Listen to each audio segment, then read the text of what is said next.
with literacy.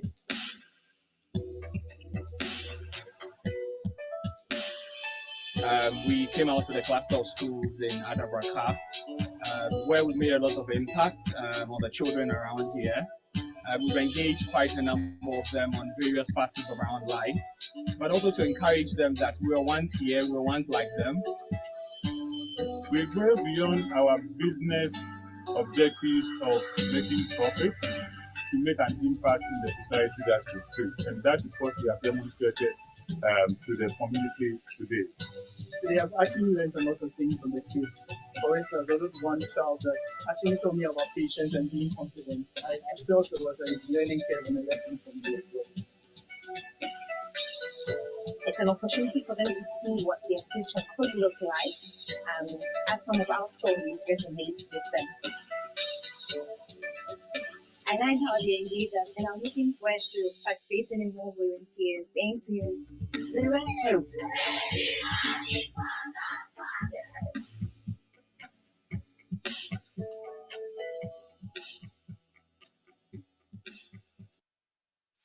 This is Deloitte Ghana. By building on Deloitte's core purpose of making an impact that matters, we are a leader in professional services in Ghana. Across many Ghanaian professional services firms, our identity can be traced as far back as 1947. For the first time, here is our story. Meet some of the people who started it all. In 1939, James Donald Barnes, a Scottish chartered accountant, arrived in Gold Coast as an internal auditor of a United Africa company. This was an era where there were very few qualified accountants in the country, with most of the pioneering accountants in West Africa being foreigners. Our story in Ghana began on 1st January 1947. J.D. Barnes opened his office under the name J.D. Barnes & Co. Chartered Accountant. In 1954, Mr. Barnes spearheaded the formation of the first registered professional accounting body in British West Africa, the Association of Accountants in the Gold Coast, which will evolve into the Institute of Chartered Accountants, Ghana, in 1963. Focused on making more impact, Mr. Barnes made strategic mergers between 1955 and 1972 that changed the name of the firm from Migley Snelling, Barnes & Co. to Hammond Banner Migley, Snelling, Barnes & Co. Then later, Deloitte & Co. And in 1972, Deloitte Haskins and Sales. In 1978, J.D. Barnes, as a true innovator and a contributor to society, spearheaded the formation of the Ghana Institute of Taxation as a professional body to train tax professionals in the country. In 1979, the office relocated from the 3rd floor of Cocoa House to Ibis Court, 4th Liberation Road, Accra, Ghana. This will go on to become our office location for more than 40 years. After more than 30 years of service and dedication to the Ghanaian firm in 1980, J.D. Barnes was succeeded by Joseph Kobina Forson after his retirement from professional work. J.K. Forson, the first Ghanaian managing partner, led the Institute of Chartered Accountants Ghana as president from 1982 to 1984.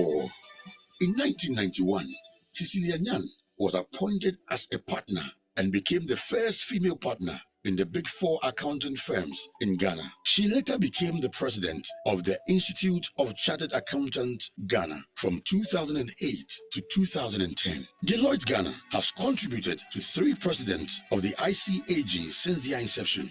Later that year, under the leadership of J.K. Forson, Deloitte Haskins and Sales merged with Tete, Usher and Partners, who were representatives of Touche Ross International, to form Deloitte and Touche Ghana. In 1992, Dr. Pakwasi Indum, a partner of Touche Ross Milwaukee office, USA, relocated to Ghana to help establish Deloitte and Touche West Africa Consulting Division. He later became a renowned politician in Ghana. In 2002, after 20 years of outstanding leadership, J.K. Forson retired as a managing partner to become chairman of Deloitte Ghana. Seth Chage succeeded him and led the firm from 2002 to 2008 as a managing partner. He is credited with the setting up of the tax and regulatory service line of the firm. In 2003, Deloitte became the first singles global brand with a green dot punctuating Deloitte's new wordmark logo.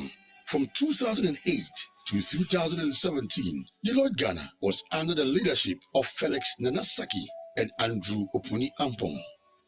In 2009, the green dot was introduced as a core symbol of our global brand, representing all we do in the world instantly. In 2016, Deloitte's logo was rebranded with Deloitte written in black color instead of the earlier blue. In 2017, Charles Labi Odam was appointed country managing partner. Under his leadership, we moved from Ibis Court, Fort Liberation Road to our present location, the Deloitte Place, plot number 71 off George Walker Bush Highway, North Jowlu.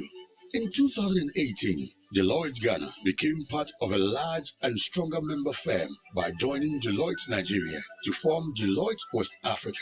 Soon after, we became part of Deloitte Africa, reinforcing our position as a leading force in our global organization.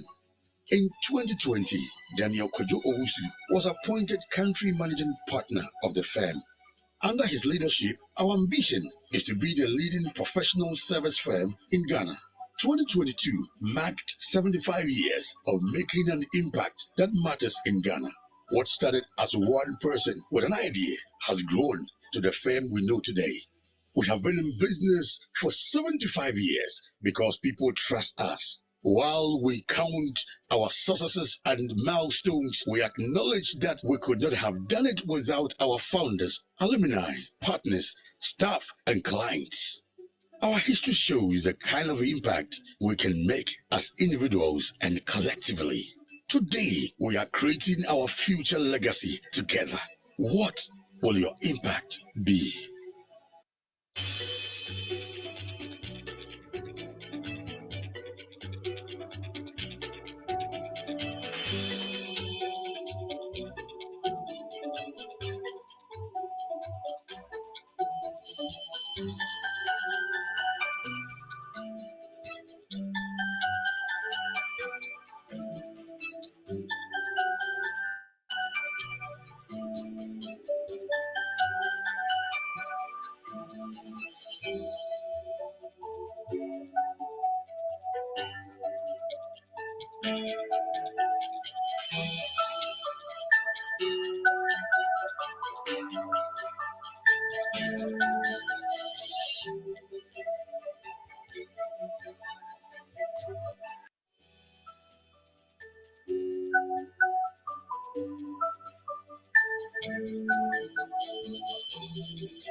Recording in progress.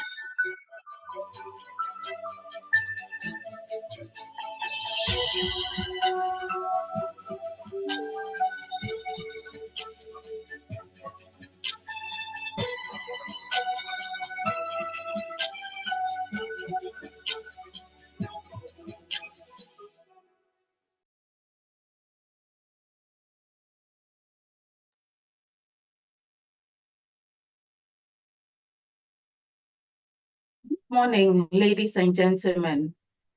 I'm Gloria Boydoku, your host for today's program.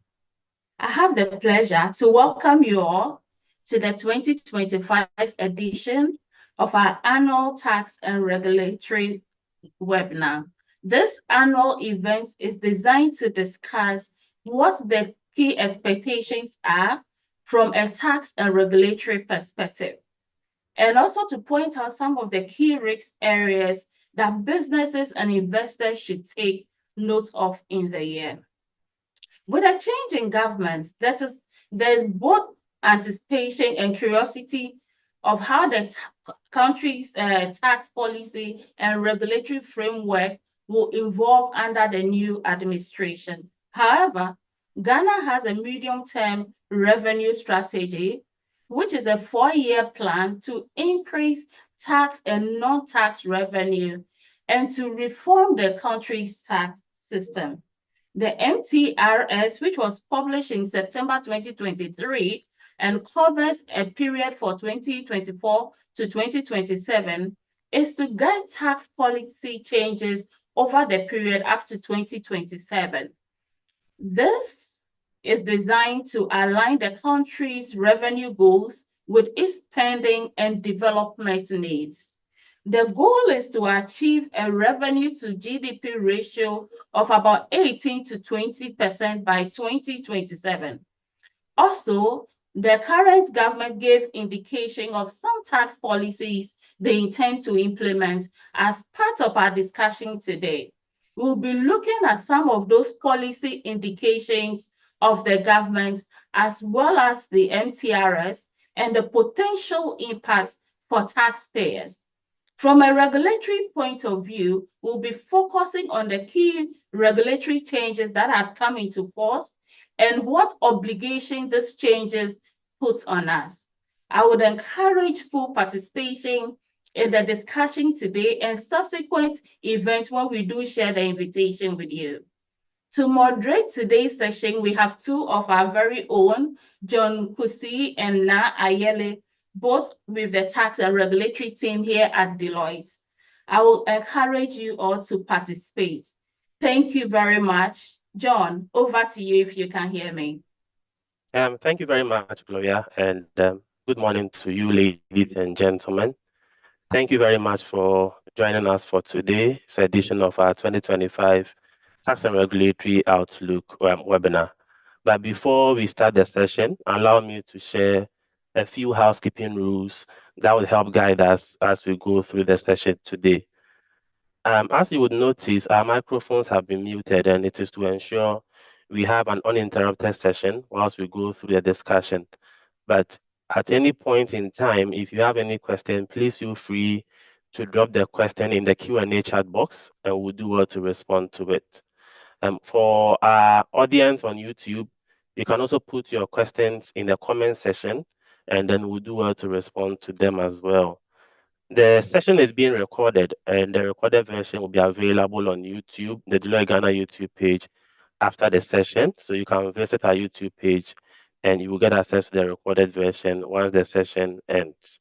As Gloria mentioned, my name is John Kusi, and I'll be your moderator for today's session. And I'm ably supported today by my colleague, Na Ayele. Hi, Na. Good morning. Hi, John. Good morning. Excited to be here. Great.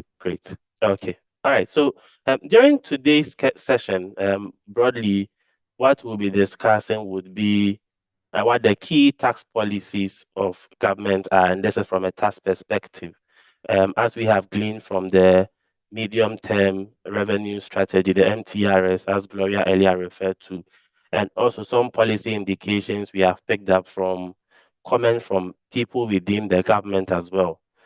So the issue would be why focus on the MTRS as we refer to.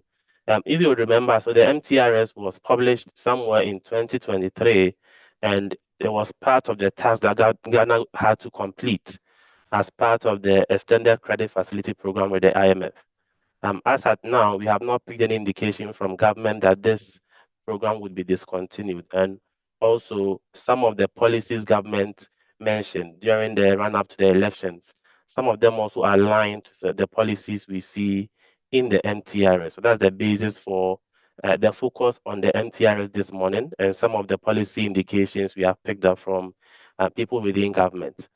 Also, we know earlier this week, the president set up a 7-member National Economic Dialogue Planning Committee. The expectation is that once the committee comes out with their report, it would also influence policy and decision making going into this fiscal year. So to help us go through today's discussion, we have assembled a few people from Deloitte to walk us through the discussions. So allow me to introduce our panelists for today. So we have Gideon Ayu. Gideon is a partner here at Deloitte with the tax and regulatory services. Hi, Gideon. Good morning, and it's good to have you. Hi, good morning, John. And Great.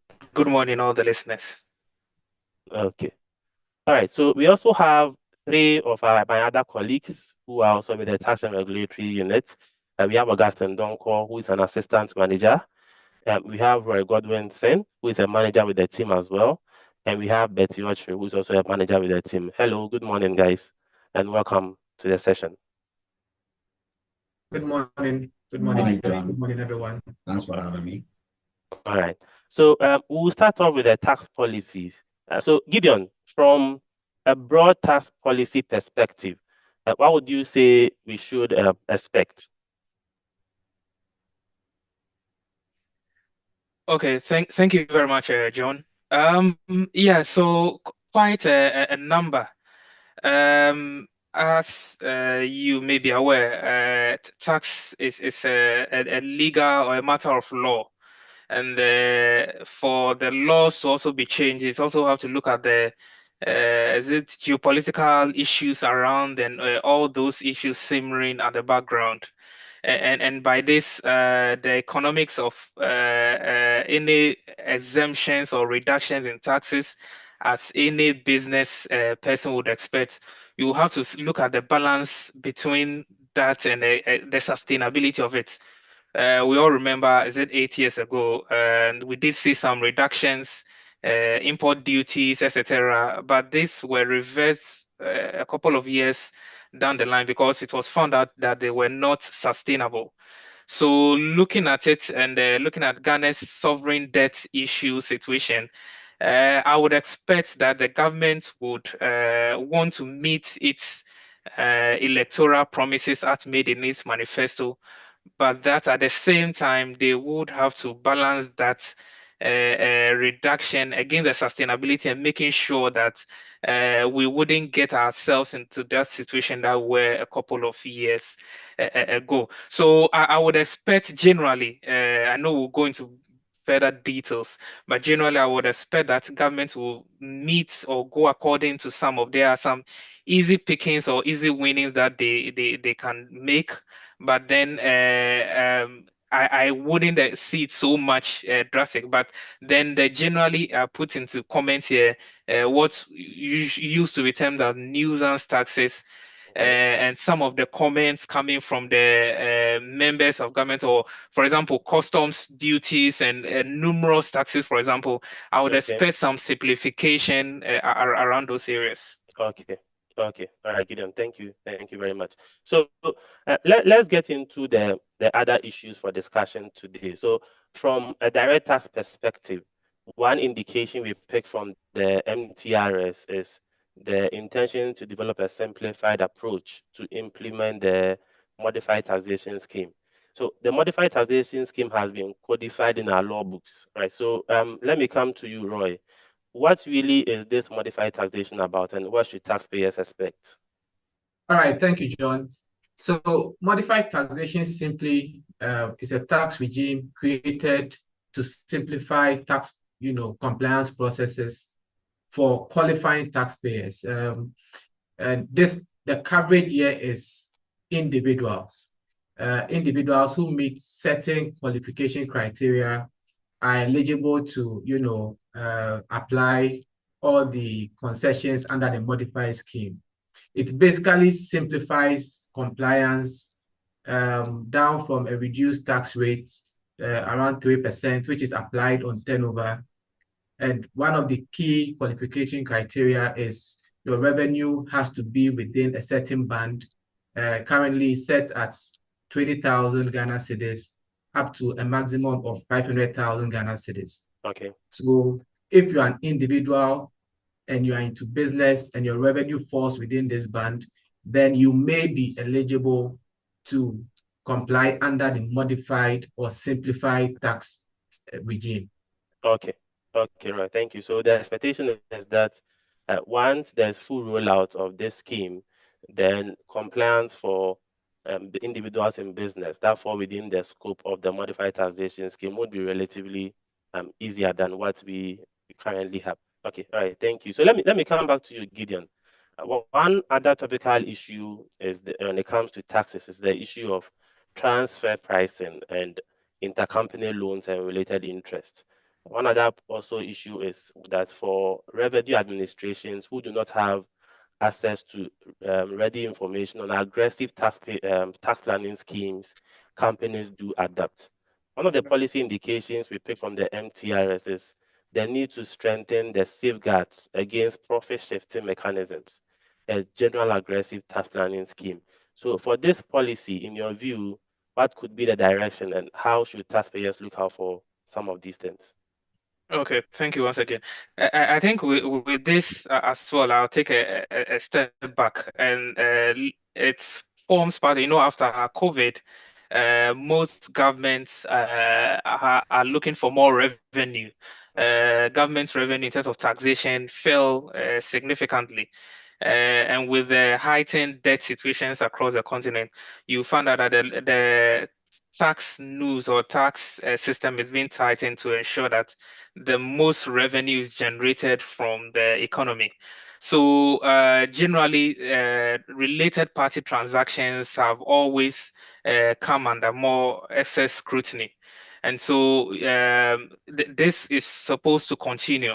And then you look at the various multilateral organizations and the help and assistance that they try to give to various tax authorities across the continent. This area usually comes up number one. Additionally, the African Tax Administrators Forum is also looking at tightening this area. So we expect that irrespective of the changes in the law, the enforcement itself around these areas would increase. So we expect to see more of the transfer pricing audits, more of audits underscoring a lot of these related party transactions. So whether it's royalties, it's management fees, or any of the transactions. So, for example, if you are dealing with a related party and you are bringing in a lot of goods into the country, then this should also you should expect that they will be looking at this transaction value and making sure that the customs valuation that you are using is at the right rate and making sure that you pay the right amount of duties on the products you bring in. Yes, so generally we would expect that what has started a couple of years back in terms of the audits of related party transactions and a lot of the post-clearance audits that the customs division of the tax authority have been carrying will continue in that vein. Yeah. Okay. So a link to this point, if I may also add, it's one indication in the MTRS where they suggest there will be an expansion of the activities of the transfer pricing unit and even the transfer pricing regulations to also cover SMEs. So for those whose businesses will fall within the category of SMEs, it's important to also take note of what the transfer pricing regulations are and what requirements and compliance obligations you would need to meet as a business. All right, so I'll go back to Roy. And Roy, so globally, one challenge and one issue revenue administrations have been facing is how to extract revenue from digital services provided by multinationals in their various jurisdictions. So most countries have found a way to extract revenue from what these companies are getting from their countries. But then in the MTRS, one point that was indicated was that there will be the development of a mechanism for increased taxation of cross-border digital services. So from where you sit, are there indications of what kind of angle Ghana would be going?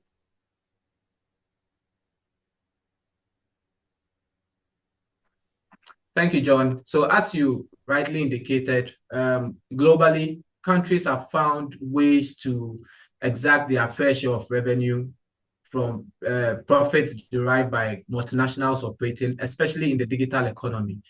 Currently, the Organization for Economic Cooperation and Development, that's the OECD, has been at the forefront of designing rules that they believe would get multinationals to pay their fair share of taxes in jurisdictions where they source their profits. Okay.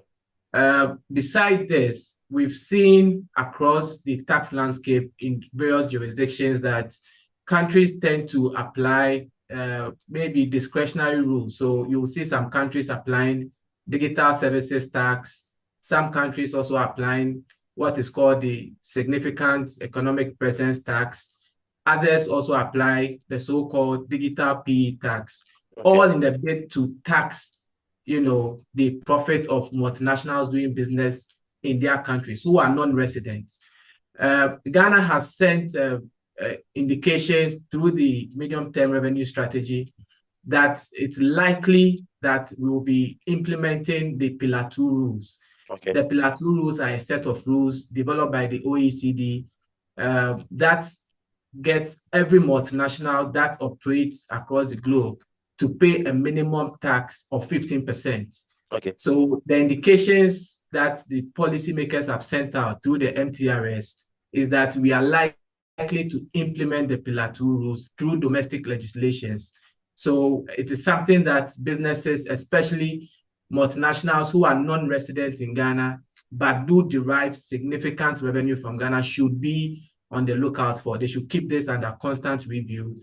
And once the policymakers take that firm decision to implement the rules through domestic legislation, they take steps to apply accordingly. Okay. Okay, right. Thank you for that information. So it is important we stay up to date when it comes to development of some of these tax policies locally, so we are able to comply accordingly.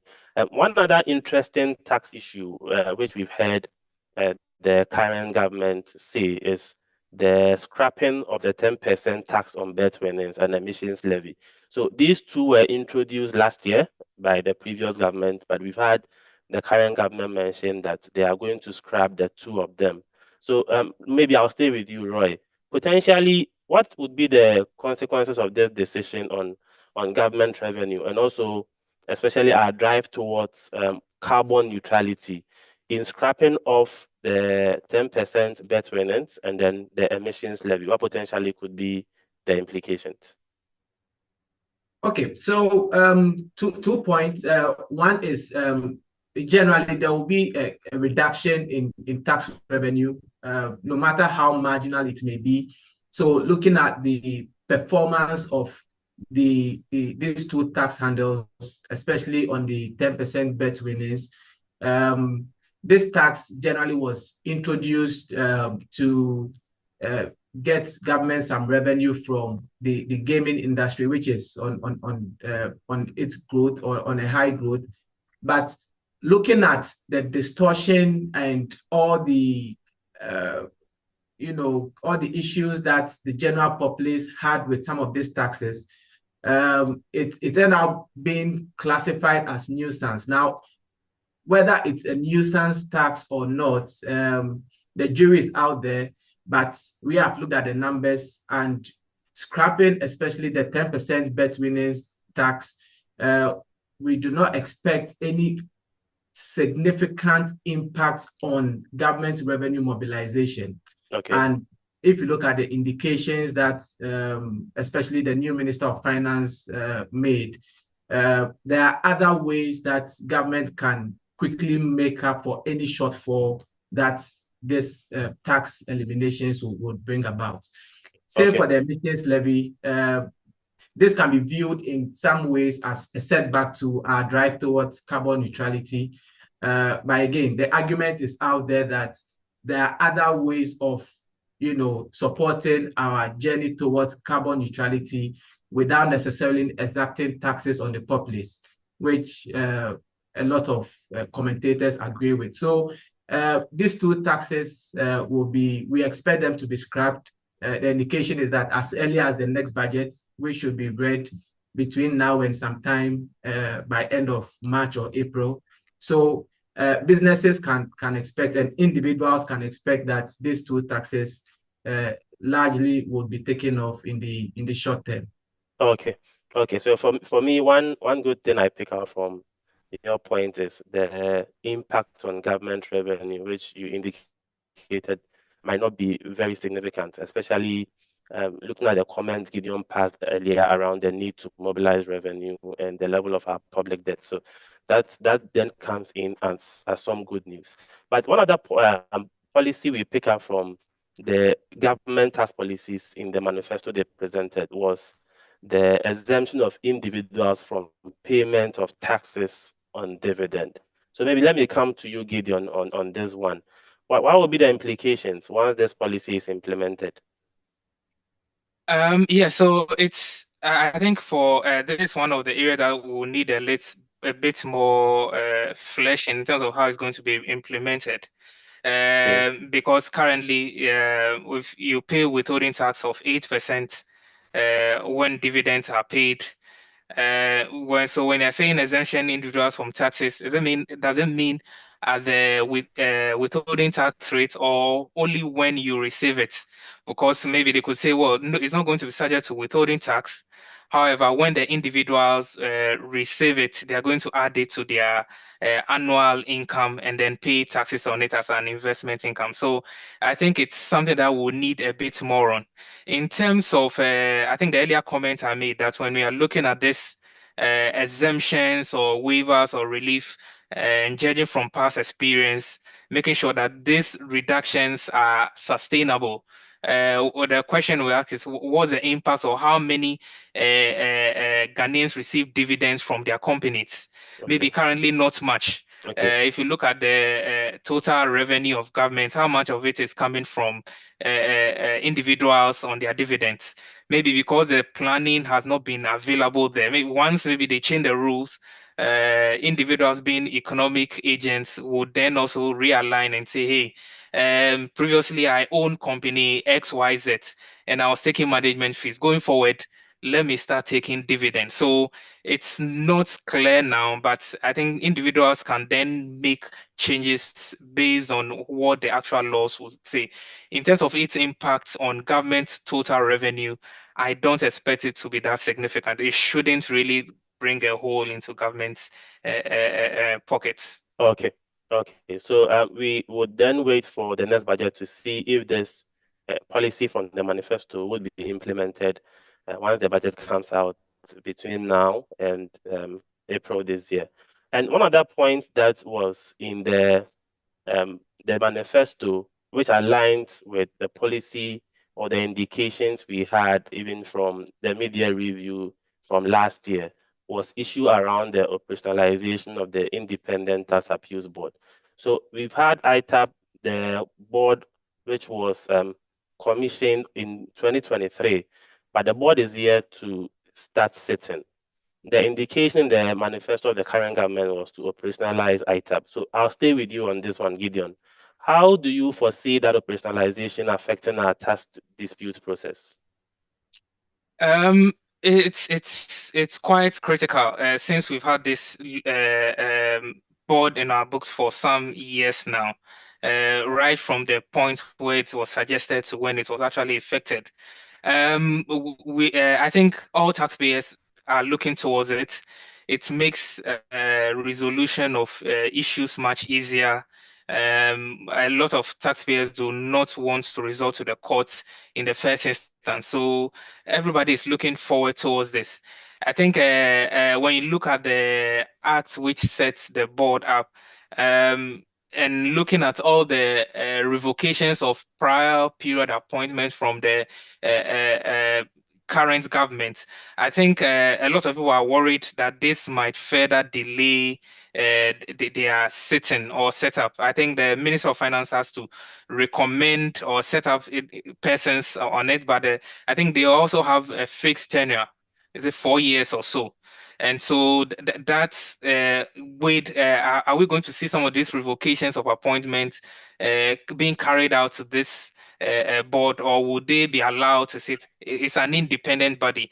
Individuals there are not there in their own names. Most of them are there in the names of groups or institutions. Yes. And so, yes, for us, I think it looks likely there could be further delays for the board for them to start quickly sitting and resolving a lot of the disputes which are coming their way now. Okay. Okay, thank you, Gideon. So it's a very important point for taxpayers to look out for, because within our tax dispute resolution process, once ITAB becomes operational, then if you have any appeal against any objection decision, taxpayers would have to go through ITAB before they go to the courts.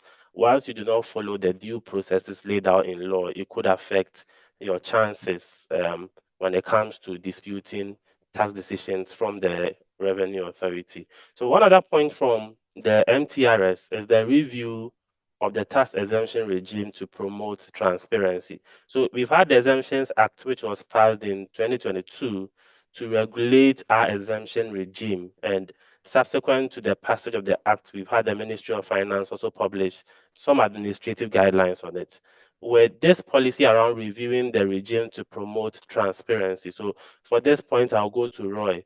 So Roy, with this policy, what should taxpayers expect? Thank you, John. So taxpayers should expect a lot more certainty around how Ghana administers its exemption regime. And that is very important for especially foreign direct investments. As an investor or as an existing business, you want to be sure what tax exemptions the government is ready to trade in return for what incentives. Okay. So taxpayers should expect that there would be a lot more clarity and certainty around how the government administers tax exemptions. Like you rightly indicated, the legislative framework has been established. There's an act, there are practice guidelines or administrative guidelines. What is yet to be brought to bear is the regulations. Yes. And from indications we picked up from the medium-term review, the 2024 medium-term review, budget review, we do know from that document that a draft has been prepared, which is undergoing stakeholder engagement or some level of stakeholder review. Okay. So businesses can expect that maybe sometime either this year or in the very near future. Okay. So once that comes on board, then we can say that the full legal and maybe regulatory framework for administering exemptions has been put in place, and that should provide some level of certainty and guidance for businesses who wish to do transactions with government and are looking forward to some tax exemptions. Okay. Okay. Thank you very much. And one point you mentioned in your narrative is the issue around certainty. And tax certainty, there's the school of thought that it aids in revenue mobilization. And when there are challenges with tax administration, it also hinders our effort to mobilize the needed revenue. And linked to that, one policy in the MTRS is the harmonization and standardization of the tax regime to improve tax administration. So let me stay with you on this one, Roy. What do you foresee happening when it comes to this particular policy?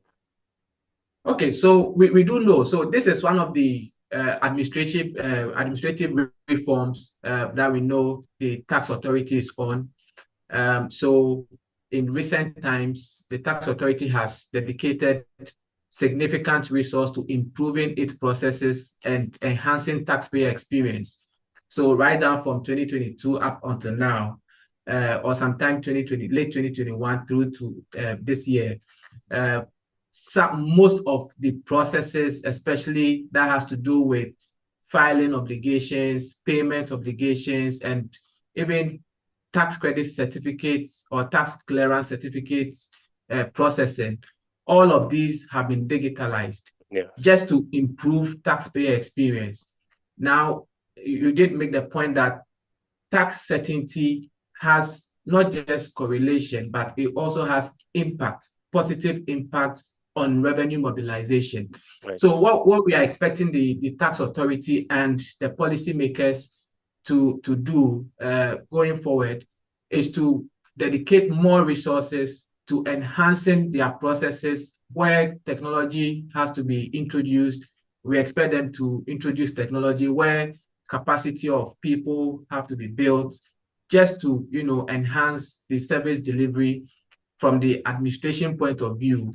We expect them to do that, and we have strong signals have been included in the MTRS and in even the policy considerations of the current government in their manifestos, that they are looking to build the capacity of the tax administration, cut away bureaucracies, reduce redundancies, and enhance efficiency, all in the bid to increase tax revenue mobilization. So it's something that businesses can look forward to. Okay. So with this, we expect that taxpayer experience will then improve. So before we move on, let me just pick a few questions we have in our Q&A chat box. So this one is from Michael Sakiti. So maybe Gideon, if you can pick this. Do companies still have to pay the 30% before engaging the ITAP? Yes, they do. Okay. Okay. So once you pay the 30% at the point where you object to your tax decision, when you get to ITAP, so we know somewhere last year there were indication about fees that ITAP would be charging. So be on the lookout for that as well. There's one on how long can a tax credit certificate last? Roy, would you pick that? Yes, sure. So generally, we have seen that the validity is a month or 30 days. That's the general validity period. But now, like I indicated, these processes have been automated. It's now a self-service process. So long as your compliance is up to date, you can always go into your taxpayers portal and process a tax clearance certificate as many as you want. So yes. Okay, right. Thank you. So maybe I'll pick the last one before we move on. This is from Ransford Kumsen. This one, the dividend exemption point Gideon spoke to. Please, can the emphasis be made on the individual's payment of dividend? I didn't understand the import of the explanation. So Gideon, if you can briefly take that again, then we can proceed to the other aspects of the discussion. Yeah, so what you're saying is that currently you pay withholding tax at 8% when the company is paying dividends. So even before you received it, the company is supposed to have deducted the withholding tax before it gets to you. And so sure. the comment was that this exemption of dividend from tax is not very clear. Is it that there are going to be 2 layers of taxes, or is the exemption that's all that's going to be taken off, so that once it's exempted, you take it free and there's no more reporting or compliance requirement? Okay, sure. That was Thank what you. the comment was for. Yeah. Thank you, Gideon. Then just one other brief one from Kwabena Appiah. Is there any act on the modified taxation scheme? So yes, Kwabena Appiah. So the modified taxation scheme is covered under our Income Tax Act. So our Income Tax Act makes provision that do cover the modified taxation scheme. So we'll move along and then we'll look at some of the indirect tax policy reforms that we have picked up. So, and the first one is on the alignment of the exemption and relief provisions in the Customs Act with the VAT Act. So the VAT classification for some products, so at the point of imports, some of these products are exempted from import VAT, while they are not specifically exempted from VAT when sold domestically. So there are indications that because of this misalignment, there are people who are motivated to rather import some of these products than to manufacture them locally because of that misalignment. So the intention around this policy is to align the provisions within these two acts, our Customs Act linked to a harmonized system, and then our VAT Act, to ensure that there's consistency around how our exemption and our relief provisions are applied. And one other key policy is around the scrapping of the e-levy and COVID-19 levy. So this I'll come to you, Gideon. Now, government has indicated they are going to scrap e-levy. There have also been indications that COVID-19 levy would be scrapped as well. What will be the implication of this for taxpayers? Okay, thank you very much. I think it's still on the issue of sustainability of some of these scrappings.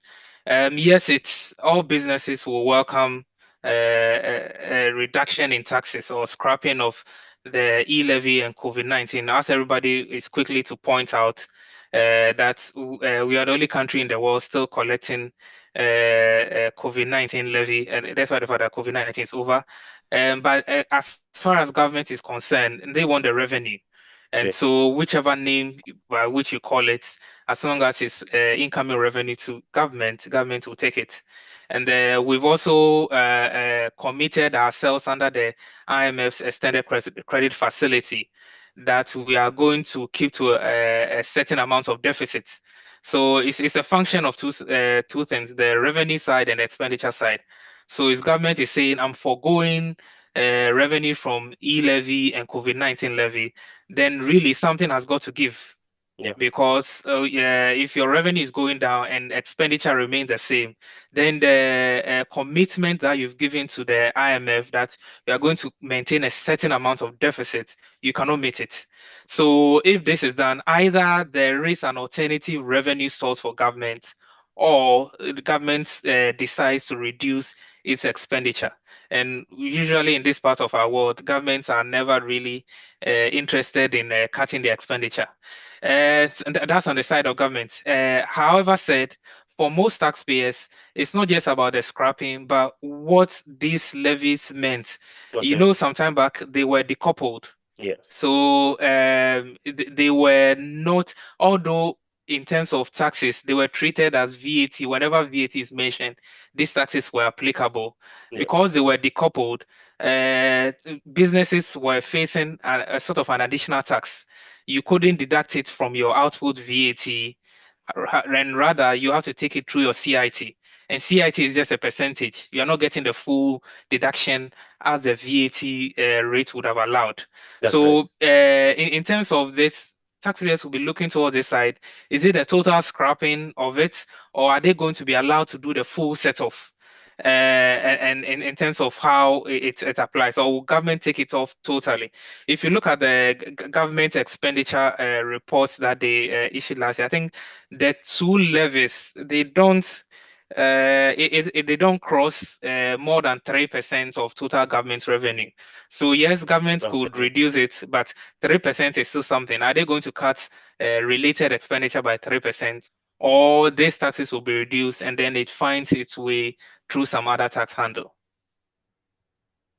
Okay. And one point you mentioned, which is around the decoupling, which is part of the policy indications we pick from the MTRS, is the potential decision to review the VAT registration threshold and the associated levies to even make them input tax deductible. So once the VAT system is re-looked at and we go back to the old system we had where the levies are then deductible, then eventually the expectation is that the cost to the final consumer should reduce, because once the businesses can claim input tax deduction for these levies, then they would not be passed on to the final consumers as we currently have.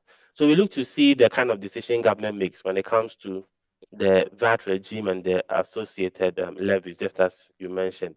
But one other point, which Gideon, you alluded to earlier, was around the cost of doing business at our ports. And in the run-up to the last election we had, both leading parties were strong around introducing policies that would reduce cost of doing business at our ports. So maybe I'll pick your thoughts, Roy, then Gideon can also share his views as well.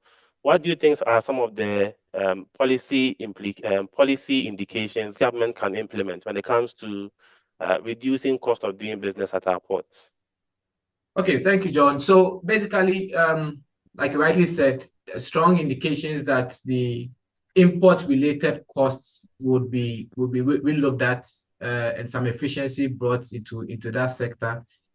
Businesses and individuals, for that matter, have had cause to complain about import-related costs, which directly feeds into the cost at which imported goods are sold in the market, and all of this have at some level impact on inflation, which is imported inflation.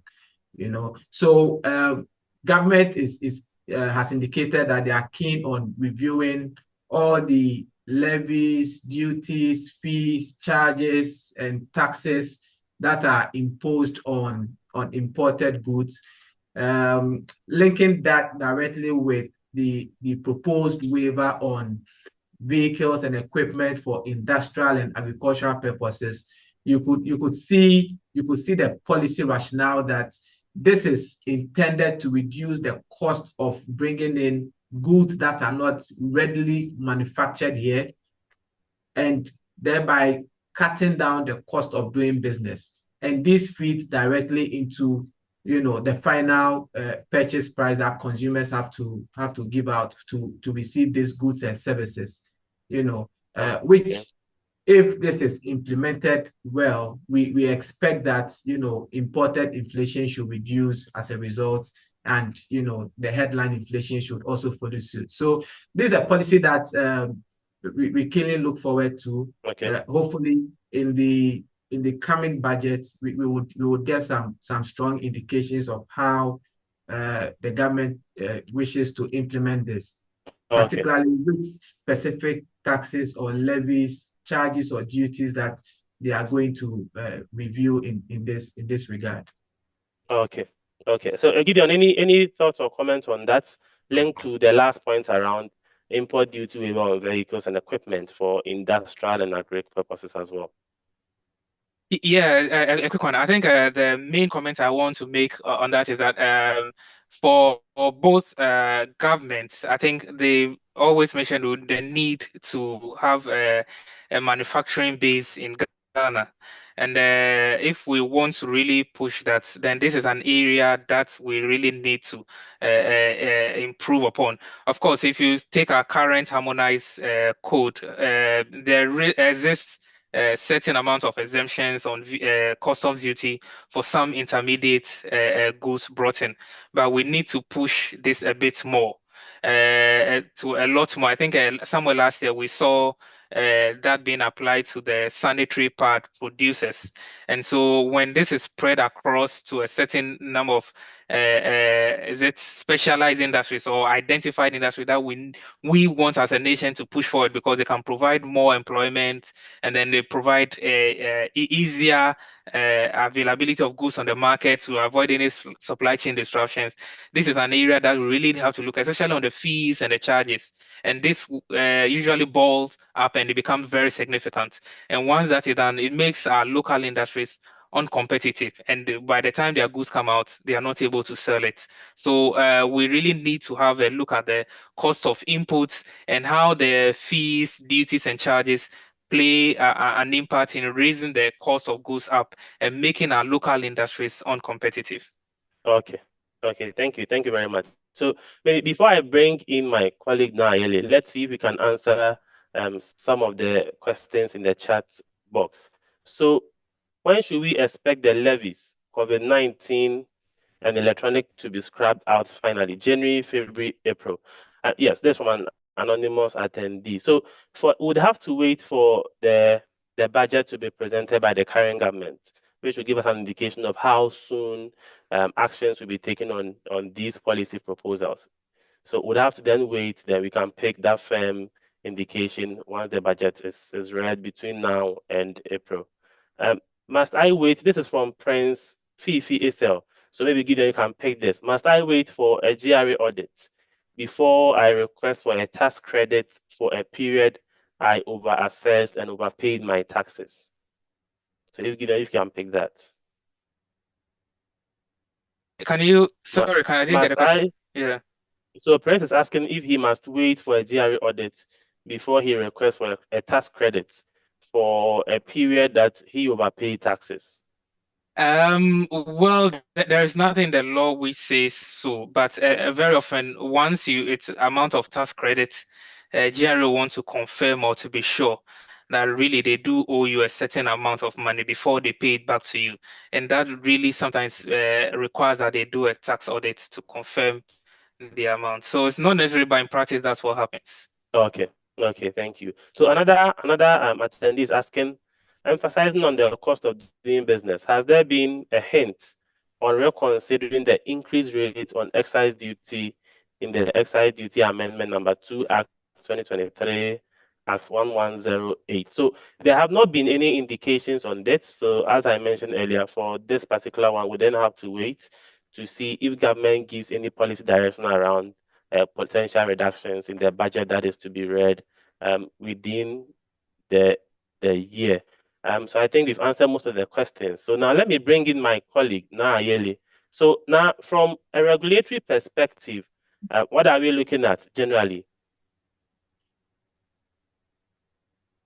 Thank you, John. Good morning, everyone. Once again, I hope you can hear me loud and clear.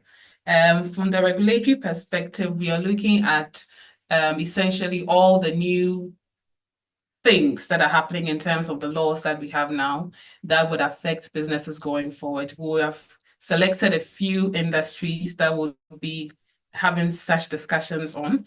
The mining industry would look at some labor issues, would also look at some new changes in the financial sector, as well as all those things that may affect trade and foreign investment going forward.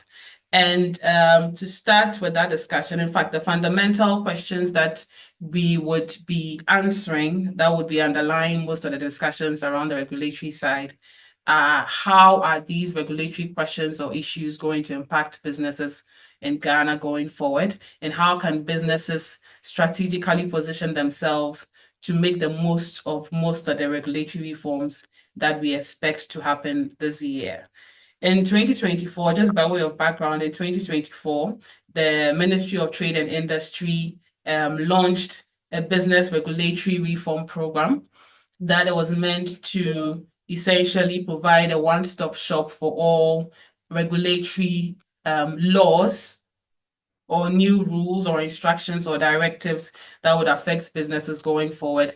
As part of the program, they introduced an interactive regulatory reform portal that had all the bills, the new bills, including things around labor, the new GIPC bill, and also provided an interactive kind of platform for policymakers to collect feedback, essentially do consultation with the general public. And to lead the regulatory reform discussions is my colleague in the person of Augustine Donko.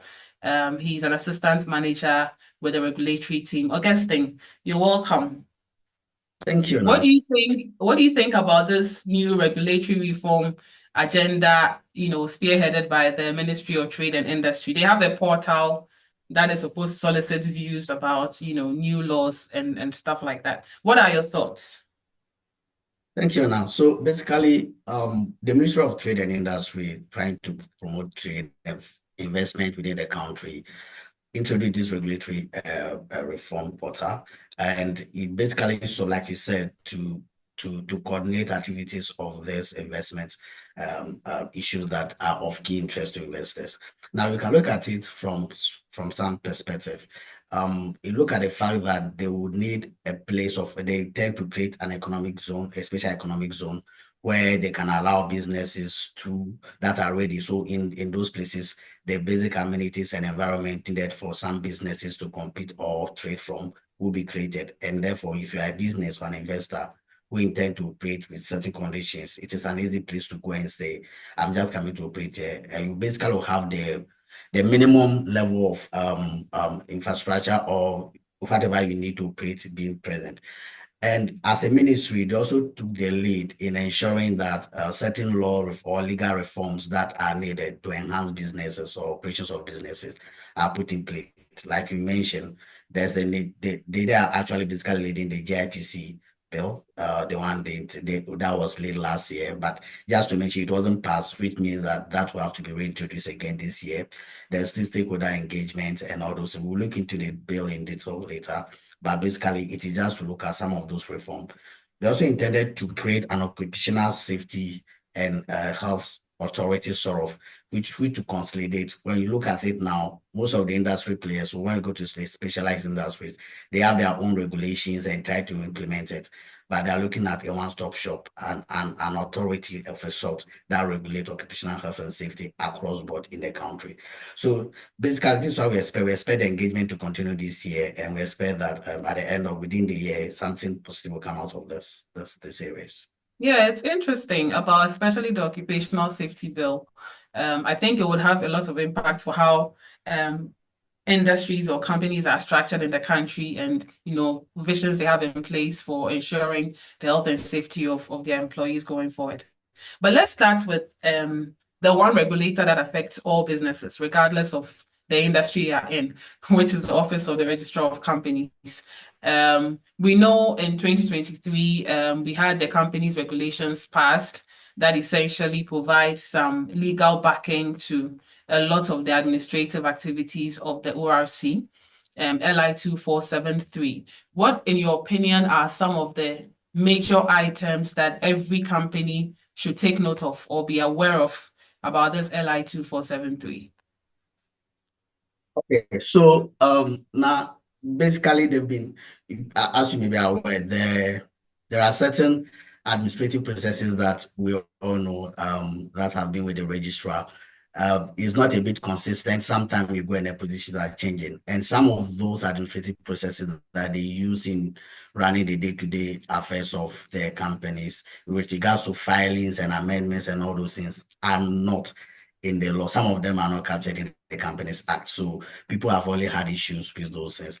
What this regulation basically tries to do is to try to practicalize some of the requirements of the Act 992.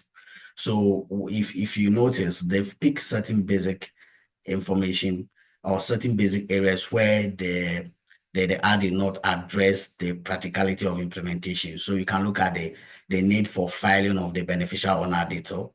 And also they've been talking about requests for information on details of beneficial owners of companies. There have been that concern that there should be some fine balance between disclosure and transparency and protection of personal information or data. Those engagements and stakeholder engagement happen a lot. And basically what the registrar and the regulation has tried to do is to outline some minimum and basic information that they can give out should people apply for it. And basically it will be for competent authorities who may need information on beneficial owners, individuals, and probably also law enforcement agencies. So they can apply and get those kind of basic information. Now, issues of non-compliance has also come up. In the past, the registrar has tried to dissolve or deregister some companies that were deemed as non-compliant. People will walk in and say your company does not exist again, and because you've been non-compliant for a while. As to what constitutes non-compliant and for how long you stand to be non-compliant before you are dissolved, those are not clearly indicated in the Act. What these regulations also sought to do is that they now made it clear if you do not file your annual returns for a period of 3 years consecutive years, you stand to be dissolved. So at that point, if you know you are non-compliant and 3 years you've not filed your returns yet, the registrar has the right to delete you or deregister you or dissolve you from the system. Of course, they use the means of dissolution without phone winding up, but what it just means that we also stay dissolved. And there are some other issues that the registrar also brought in. So maybe we can pick them as I just want to pick your brain on the non-compliance issue that you spoke about, because I know they have done some reclassification of companies, for example, which is supposed to provide some relief, especially to small and medium scale companies. Can you explain a bit more of what the regulations has put in place for them in relation to, compliance or non-compliance issues, especially for small and medium scale enterprises? Yes, so the regulation has now classified businesses into 3 categories, like you rightly mentioned. We have the small businesses or small companies, and then medium, and they also have large. Basically, they use the 2 criteria in ascertain whether you are small or medium, the highest of the 2. So if you're a company with assets or revenue, whichever the highest, of up to 400,000 Ghana cedis, you are small. If you are above 400,000 and up to 10 million Ghana cedis, you are medium. And if you are above 10 million Ghana cedis, you are large. What this means is that for purposes of compliance, filing of annual returns, small companies are not required to file annual returns again. You are required, however, to write to the registrar and confirm that the information you have in the registry is accurate. And that is all you are required to do. You don't have to prepare your annual returns and have your audited financial statement attached and go there and go and file. You just have to notify them. Medium companies is also same. You are not required to file. There's also another leg they brought in with respect to preparation of audited financial statement. With regards to that audited financial statement, for small business, that one is only applicable to small businesses. You are not required again to do the full-blown audit of your account. They just expect some minimal level of audit review that can be once the account is prepared by your internal accountant or auditor, that will suffice. The auditor will just do a basic review of it and not have to comply with the full IFRS requirements. Yeah. So basically, there's some leeway in there for small businesses and to some extent the medium businesses as well. Yeah, I think that comes as very good news to a lot of small scale and medium scale enterprises. It would be good to rehash the value categorizations again before we wrap up on the company's regulations. But it's good to hear that things like, filing annual returns every year and all of that, you are relieved from doing that. And all you need to do essentially is confirm that the information you have at the company's registry remains the same. And I want to believe that is in respect of the classification they've done for you. So if you are earning a little more, yeah, essentially you need to let them know so that you are moved into a different band.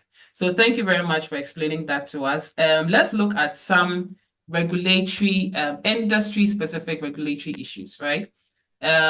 Last year, I'm aware that the Bank of Ghana attempted to introduce a new directive regarding outsourcing contracts. And essentially in November 2024, if I'm not mistaken, the directive was finally issued, and it essentially seeks to provide some regulatory framework around how outsourcing arrangements between regulated financial institutions, which they call the RFIs, and third-party companies for various outsourced services are supposed to be run. So for our audience who are running in that space, who are operating in that space, listening to us, what do you think are some of the key highlights from this outsourcing directive that they need to take note of going forward? Okay. So now basically the outsourcing requirement or directive that was issued by the BOG was supposed to actually come somewhere last year, July. However, there were some industry engagement and some industry players, following engagement with the industry players, that was a little bit pushed back or postponed. And then I think in November last year, 2024, that was now published. So that directive has been published. The effective date, the actual effective date of the implementation of this directive is 1st of July, 2025. However, the regulator, which is the Central Bank of Ghana, is aware of the fact that there may be some people currently having those. And so there are rules around the transition period and all those things, which I believe we'll look into soon. But what currently exists or what they've brought up is they have certain areas or categories that they've done. So to be able to go into this specific, you need a corporate governance. They have corporate governance requirements. Then they have the risk management issue that they expect you to comply with, and some minimal contractor arrangement they expect to see. When you go to the corporate governance, they want you to have an outsourcing policy in place, which is approved by the board of directors. And in addition to this, they also want you to have some, of course, basic level of materiality assessment policy. That is basically also to ensure that you have a policy to determine what kind of services you want to outsource, so that it doesn't become a case that you get up to there, you're outsourcing some services that are not required to be outsourced. So they have those requirements, what the board is supposed to be responsible for. The board can create a committee to be responsible for managing this, or the entire board can be responsible for managing this. They clearly indicate that this is just a transfer of obligation, but not accountability. So they still expect that the company and the board of the regulated financial institution will be very, very responsible and be the people to manage the whole process. So basically for the board level, you still be responsible and ensure that whether it is with respect to data protection, whether it is with respect to compliance issues, to ensure that the company can actually do the work, to also ensure that the company that you are outsourcing to have the right legal authorization or regulatory authorization to do the work, and whether the company is within Ghana or outside of Ghana, for which they'll have to go for certain other authorization from the BOG before that is outsourced. All those things are supposed to be the burden or within the responsibilities and duties of the board of directors and senior management. Now, with the risk management as well, outsourcing services, of course, to some extent will come with certain risk. So this risk is what they are basically considering. The board should be able to set out the right risk appetite levels that they are really ready to accept or to take. So these are some of the issues they are going to be looking out for. So then the question is, what are these risk issues that they should consider? You need to do some level of materiality test, right? If you outsource this service and there's a failure, what is the impact on the business? And are you able to have a backup system to be able to take that up?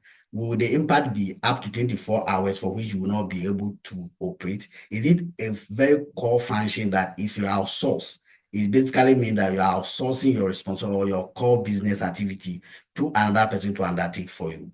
So you have to do a lot of those assessments to be able to tell. Now, to determine whether or not you can even go into that service, when you have your risk assessment in place and the board has a policy also in place, you're able to tell what kind of services you should be able to outsource. Now, they have the core and then the non-core function. For the non-core, you do not necessarily have to go for some of those authorizations. And when it is also the core function which you can outsource and for which you need authorization, you have to be clear that it is not that which is very basic to your operations that you are outsourcing. And if it is the case, then you need to go for those approvals before you are able to outsource. And when you go to the contractor arrangement, they expect that every of such an arrangement, whether it is within the group or you're outsourcing to your related entity or party or someone outside of Ghana or within Ghana, you clearly are able to have contracts. It should be written contracts.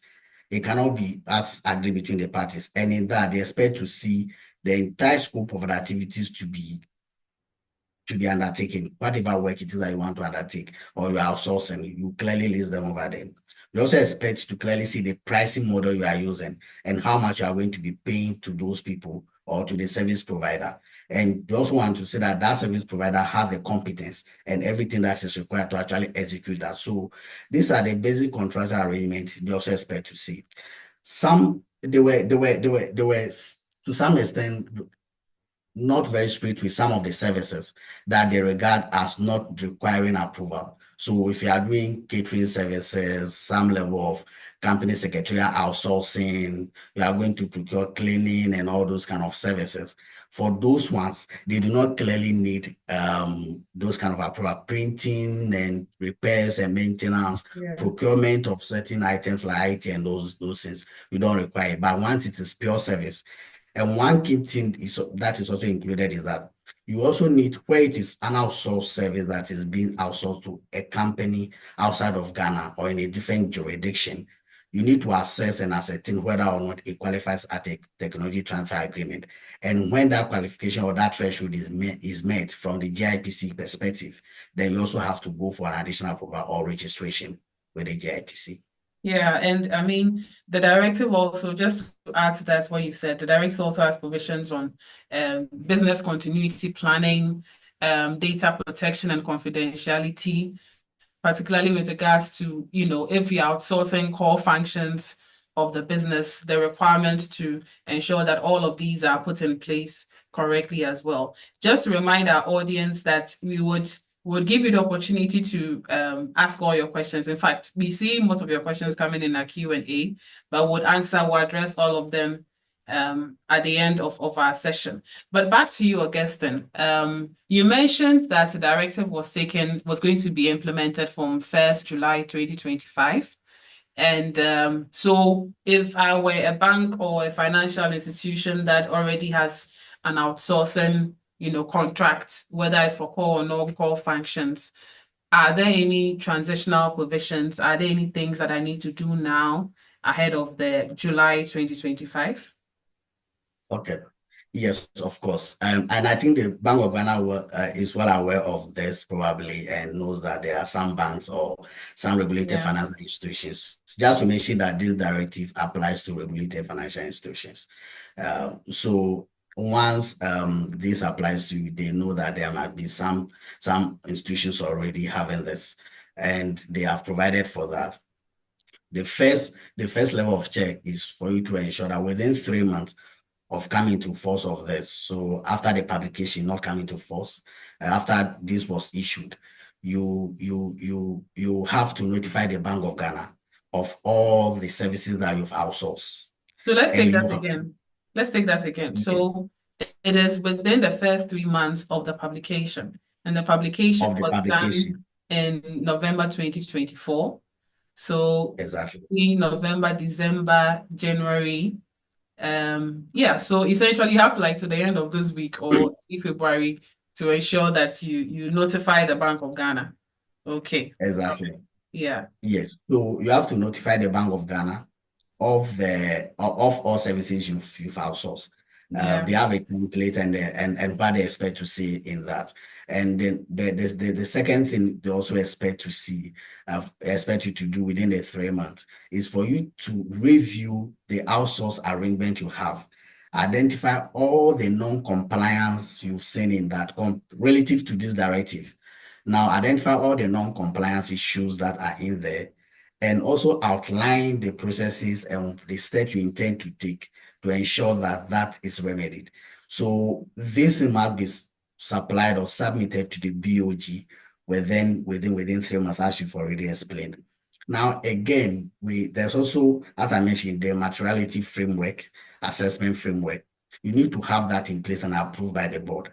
Now, that will have to be submitted to the BOG by 2nd of June. That is if you already have an outsource or you've already outsourced some services. By 2nd of June, you are required to, of course, go through, review this, and then have the materiality assessment framework. That framework is basically to identify the threshold you'll be using for outsourcing, what kind of services, and what are the requirements, and the risk frameworks and the recoveries you may have in place to also submit that framework to the BOG, Bank of Ghana, by the 2nd of June. Now, for those who also have the agreement already running, you are expected to also, before renewal or by 30th of June, this one is now 30th of June, you must ensure compliance. So if your renewal period will come for those already having the outsource arrangement, if your renewal period will be before the 30th of June, then at the time of renewal, you must comply with this directive. What does that mean? Simply means that you cannot just renew on your own now. If you are going to renew before the time, you have to submit to the BOG and ensure that all the issues addressed here, so from governance to data protection and all those issues are addressed so that you also are able to get approval. But if you are now going to if you are not going to renew, if you not be due for renewal before 30th of June, then latest 30th of June, you are supposed to renew that or to comply with this directive. What it means is that if your agreement is due for expiration in December or November, you cannot wait till that time before you then go to the BOG or approach the BOG. You have to go, you only have a grace period of up to 30th of June to be able to do that. Okay. I mean, just in case you're, listening to all these things or Guesting is talking about and wondering at all if it will even apply to you, the directive is outsourcing, the Bank of Ghana outsourcing directive that was published in 2024, and it applies to all banks in the country. So everybody that the Banks and Specialized Deposit Institutions Act applies to you. It does. This directive also applies to you. It also applies to development financial institutions, that is development finance institutions, development finance, financial holding companies as well. And all of these under the directive are being called regulated financial institutions. So this is just to give some background and definition so that as you're listening and you're following everything that has been going on so far on the directive, you understand whether you fall within that category or not. But let's move on to some other industries, particularly the mining and extractives industry. I know that the Minerals Commission publishes a procurement list, essentially to help promote local content and local participation in mining activities in the country, pursuant to the local content and local participation regulations of 2020. And in, I think it was 1st January this year, a new procurement list is now in effect, what do you think are some of the main highlights, for the key highlights for, say, a company that that is operating in this industry? What are the things in this year's procurement list that you think they need to take note of going forward? Okay, so now as we discuss, or as we have on the screen, we want to look at it in two folds. First, the 5th edition, which was issued last year, 1st of January 2024, and then we'll also look at that of the 2025 procurement list. Now, this particular one is also very important because usually when the procurement list is issued, within that year, you are expected to adjust and then comply with it. The following year, when you go for renewal, which would have been due, renewal is due for Minerals Commission by the 1st of every year, your whatever permit is issued to you, especially for support services, has expired. So when you go for renewal, they would have then expected that you comply. So just a recap of what the 5th edition contains, so that before you approve the Mineral Commission, you are sure that you are in good standing, so that your application is not rejected. Now, the 5th edition came with some policies, and as you mentioned, it is about local content, trying to increase Ghanaian participation within the industry. So insurance and financial services, they expect that 60% of insurance and financial services companies that participate in the industry are 60% owned by Ghanaians, and the directors of that company should be 60% Ghanaians.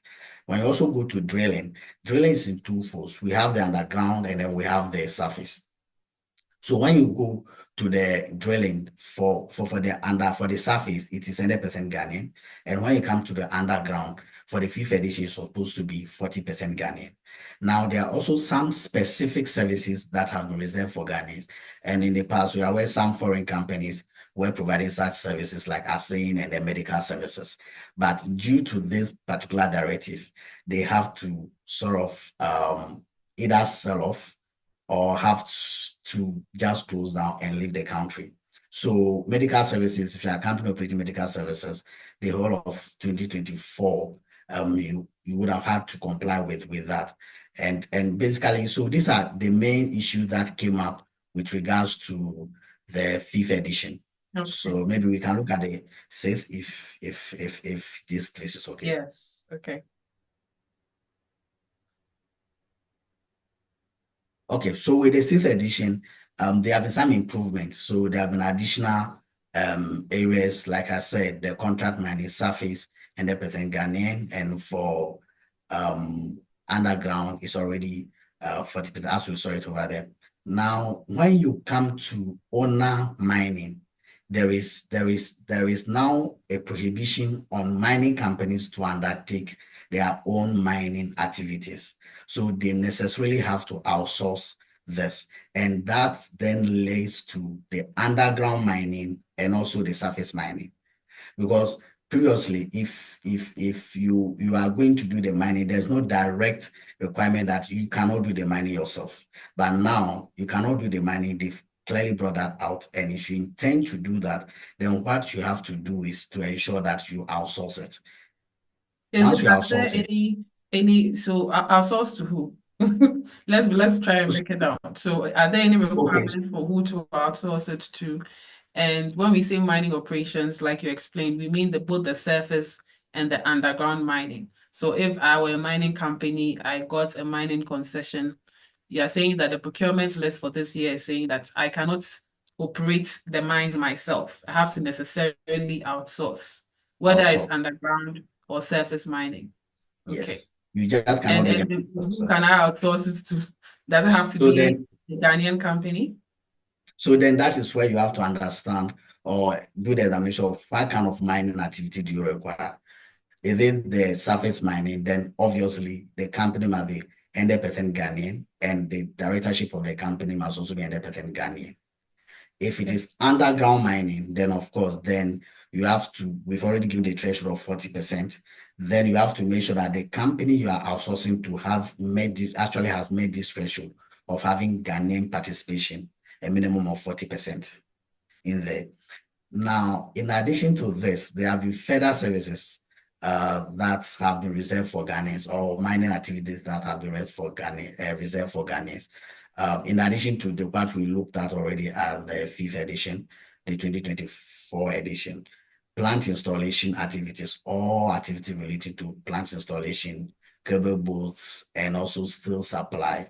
All these are additional activities that are reserved for Ghanaian. What it means is that if you are a foreign company, or your company has some sort of foreign participation in it, this year you have to take steps to ensure that you comply with this. They may actually reach out to you and ensure that you comply. If you are not even reach out, so you cannot renew your permit by next year, 1st January, because when your application is made, they will review this particular requirement and ensure that you meet the threshold before your application will be considered. So it is good that you take note of these very changes within the mining industries, and before you go in within the year to approach Minerals Commission for anything, you comply with this requirement. Talk me through, Augustine. I mean, I know you work with a lot of mining companies in your experience here at Deloitte. Typically for a foreign investor who, for example, wants to get into this industry, has set up a company and all of that, this yearly procurement list thing, right? It seems to be shifting the goalposts every year, essentially. How do you think this would affect particularly foreign participation or foreign investment going forward? And even some of the local entities, how do you think they can take advantage of things like these that essentially happen every year to favor local participation as much as possible? Okay, so for the local, let me take that one first. For the local, I think it's basically good news.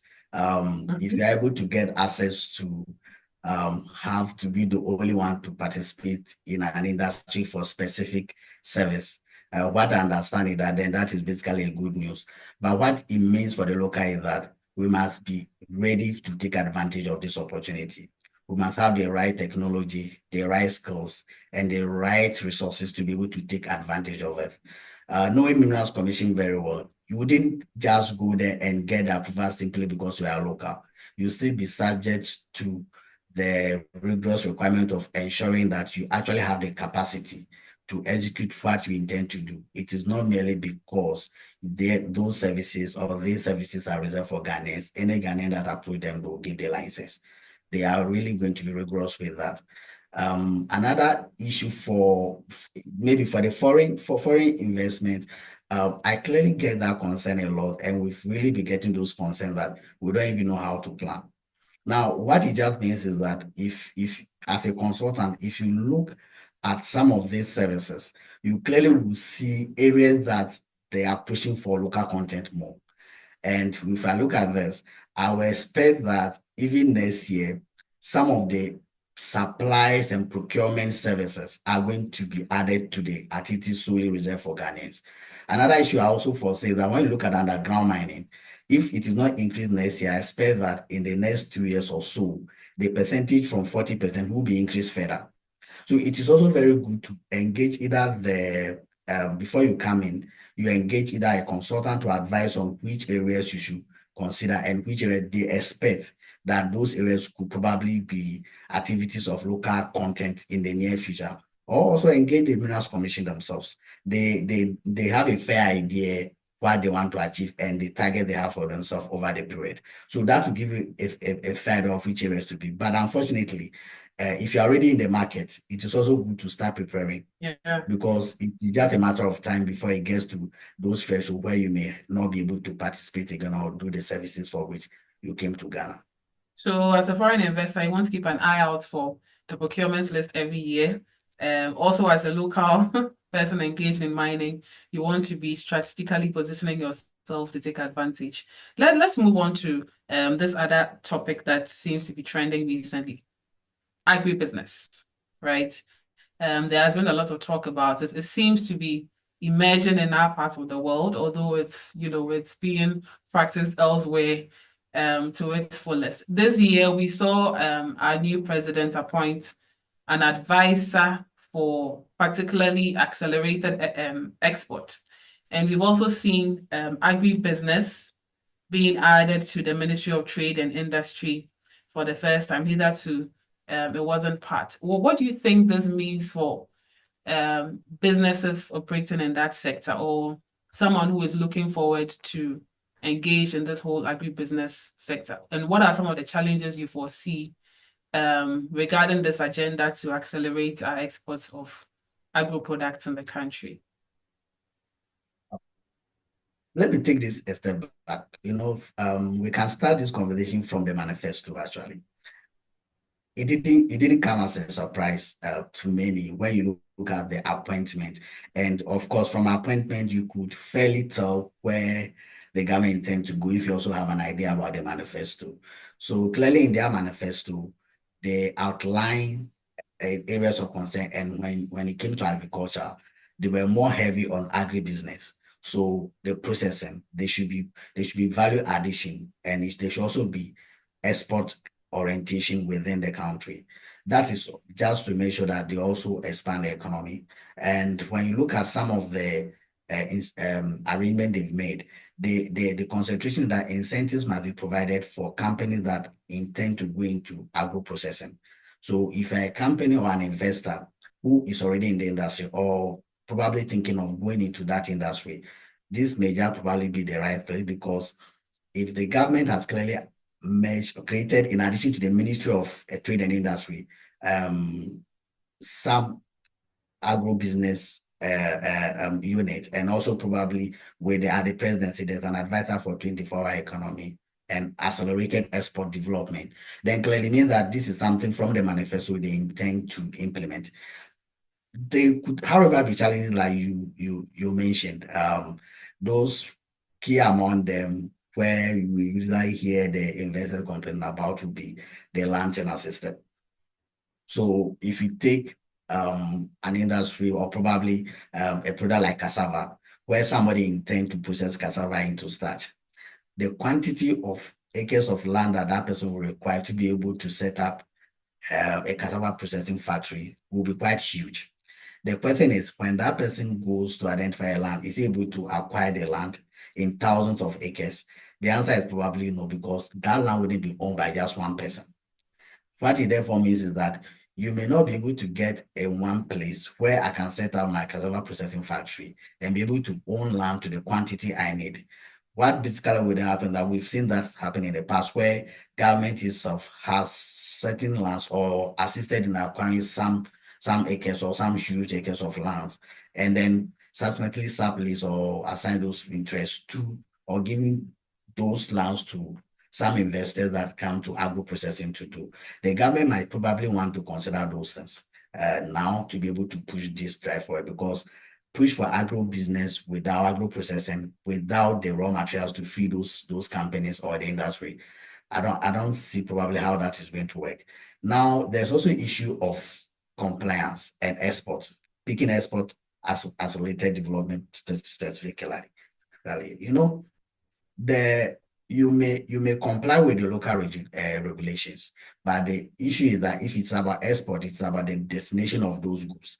And therefore, the basic market, one of the main markets that Ghanaians will export to will be EU. If it is EU, then there are rigorous requirements with regards to some of the products we export to those areas. They must be intentional. We must be intentional, probably at the state level, to ensure that the product that leaves Ghana's shore to some of these foreign markets comply with their standard and those international standards. What I always say is that if you're able to comply with EU, you are most likely to comply with a lot of other jurisdictions, especially in Africa. You could comply with a lot of them as well. So these are the few challenges we see, but of course, with the state support and this intentional approach of agribusiness, I'm very positive that maybe they are going to consider this issue to help the investors navigate through. Yeah, let's hope that we are able to implement this as well as we possibly can, and particularly regarding the EU regulations. I know some time back we had some issues with that, where some of our products were banned for a while, and let's hope that this time we are able to do better. I'll quickly brush through some of the new major laws that would affect some of, particularly trade and industry, and also labor. The GIPC bill that is going to amend quite a bit of what we have in the current GIPC Act. Particularly notable amongst them is For example, the introduction of an offense of fronting. So if you came, for example, as a foreign contractor or investor, and then you had a local person essentially fronting for you, under this new bill, it may, if it's passed as we currently have it drafted, then it's going to be an offense to do that. Another notable issue would be the elimination of activities that are reserved hitherto for just Ghanaian companies. And that I know that is a very controversial and sensitive topic, but again, the bill has not yet been passed. There has been a lot of stakeholder consultation and opinions that have been given about the bill. Let's see what the government going forward would do, if we would see any amendments before it is passed. Another notable bill that may be passed would be the labor bill. Notably amongst that one too, the new provisions to be introduced are extensions of maternity leave by about 14 weeks, if I'm not mistaken, and also an introduction of paternity leave.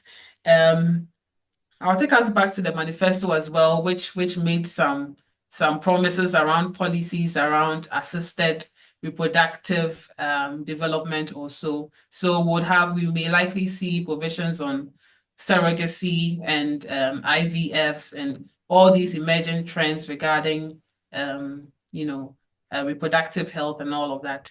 And the labor bill as well also has quite a number of interesting provisions there. Again, it's not been passed yet.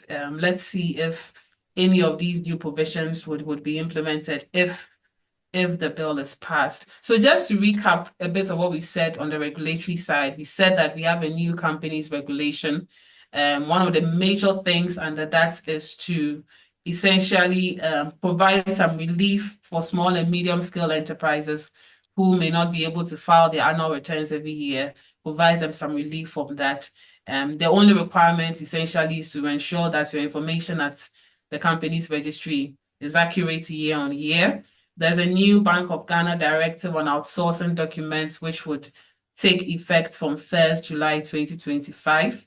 On the mining front as well, the latest procurement list, which was published January this year from the Minerals Commission, is prohibiting mining companies from doing their own mining operations. So you may want to keep that in mind if you want to go into that industry. And we've also quickly highlighted the GIPC bill and the labor bill. So in a nutshell, these are some of the major highlights from the regulatory front.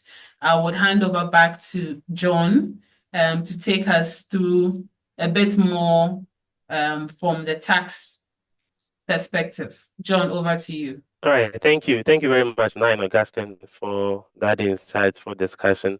So I'm sure our participants are taking note of the key regulatory issues you have raised.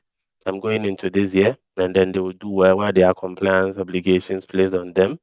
They will do well to fulfill those obligations.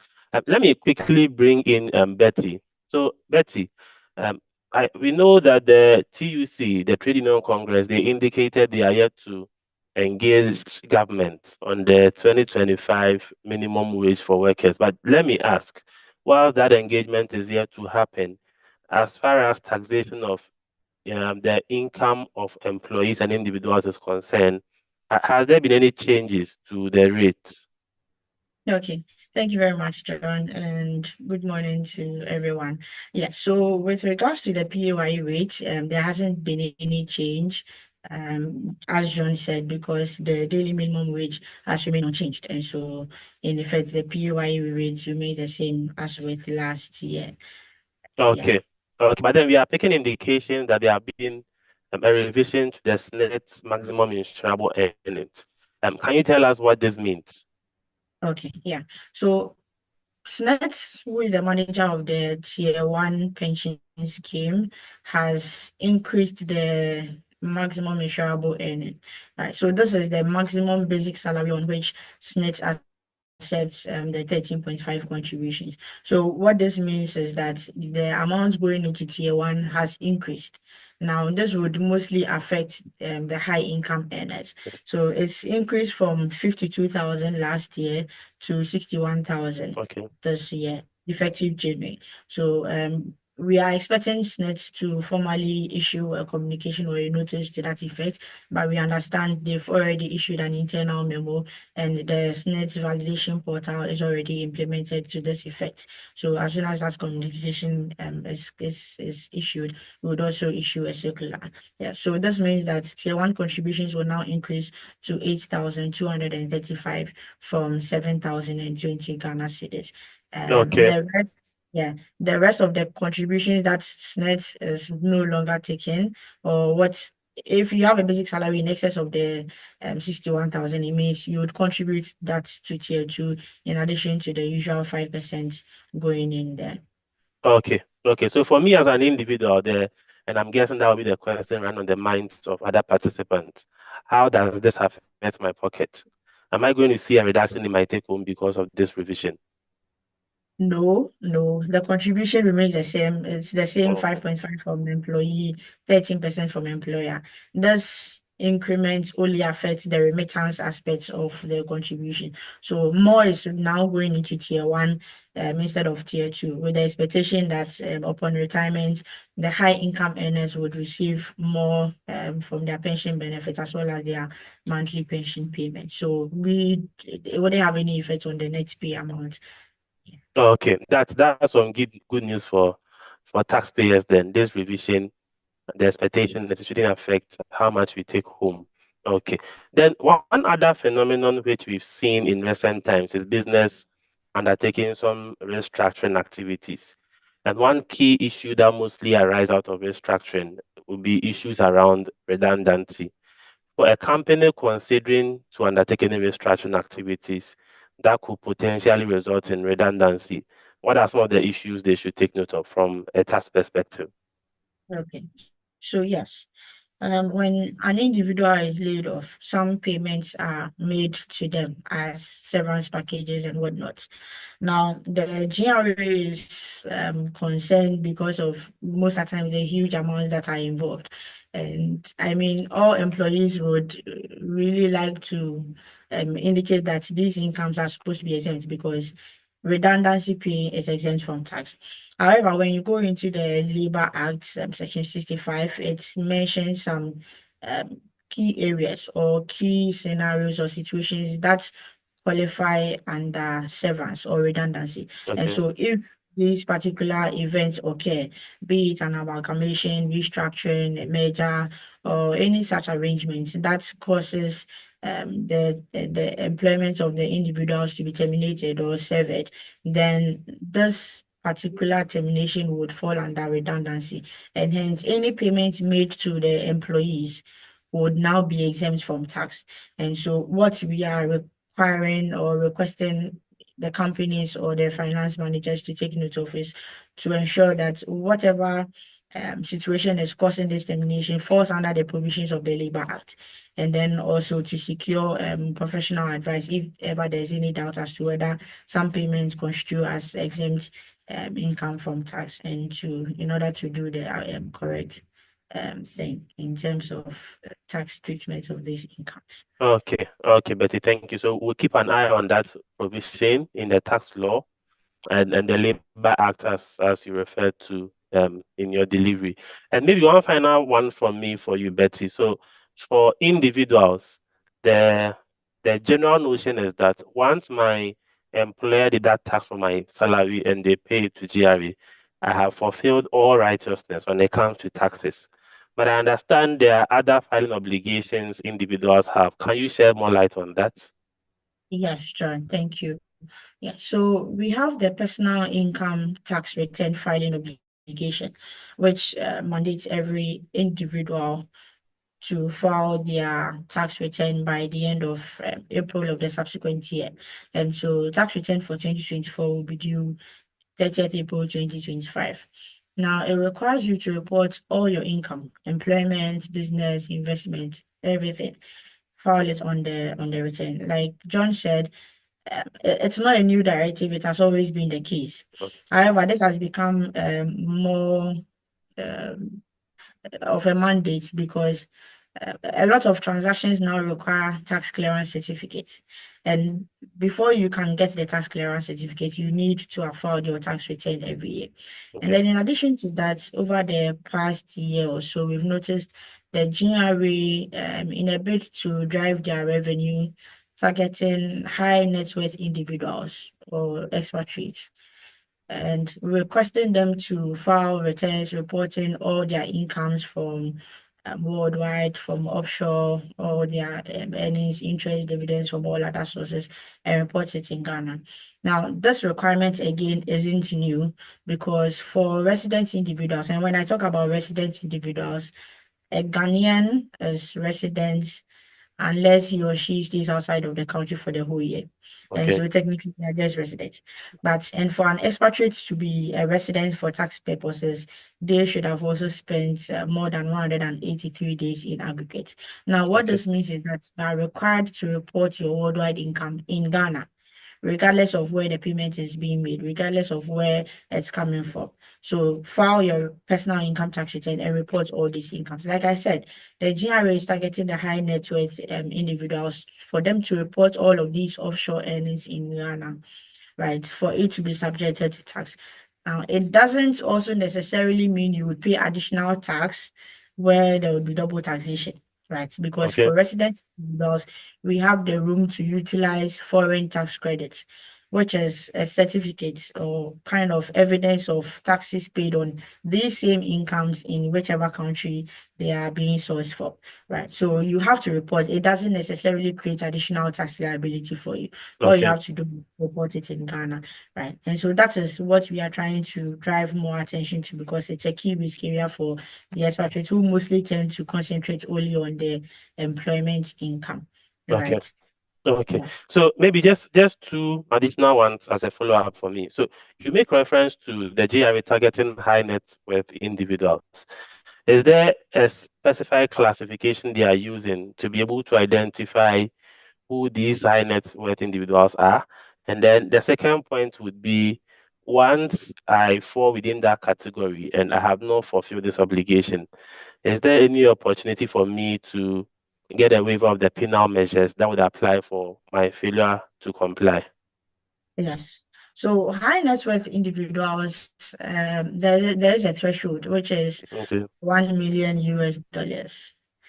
But in Ghana, aside this threshold, they are also looking at persons who have media exposure. Famous people, kind of, yes, people who have this internet exposure and all that. So maybe you would have heard of a few people receiving notices from the GRA to declare their incomes over the past couple of years. And then additionally, if you haven't been compliant with reporting your worldwide income, there is a program that is being rolled out by the GRA, which is the Special Voluntary Disclosure Program. Now, it's a platform where individuals are required to enroll or register and then report all their worldwide income.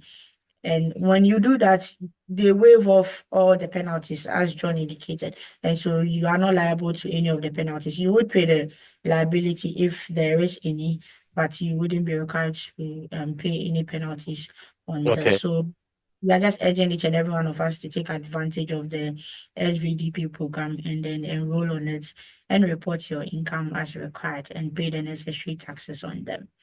Okay. Thank you very much for that information. And on a lighter note, once you mention media exposure, I'm guessing you'll be within the radar of the GRA because you're on the webinar.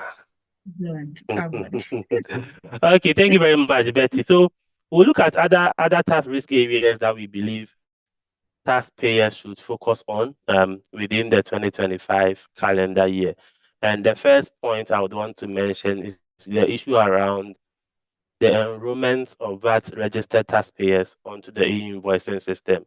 So for some time now, the GRA has been implementing the electronic VAT system because of the requirement for taxpayers to issue certified invoices from the GRA certified invoicing system. So in this current year, the expectation is that the GRA will reach out to more taxpayers and onboard them. So for businesses, we would recommend that you start planning for this. You might, if you have not gotten a call from the GRA yet, you might receive one soon for you to be rolled onto the EVAT system. The second issue which is linked to this point is the use of the GRA certified invoice as a basis for expense deductibility. So maybe I'll come back to you, Roy.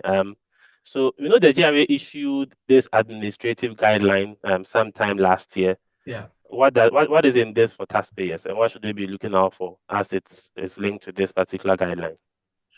All right, thank you, John. So yes, this administrative guideline was published by the tax authority last year, basically mandating taxpayers to retain tax invoices or a tax invoice because during an audit or in preparation of their tax returns, a tax invoice has become a necessity in claiming deduction in CIT computation. Okay. There are a couple of schools of thought. There's one that says this would have to be introduced through legislation proper, and that the deductibility rules cannot be amended through guidelines.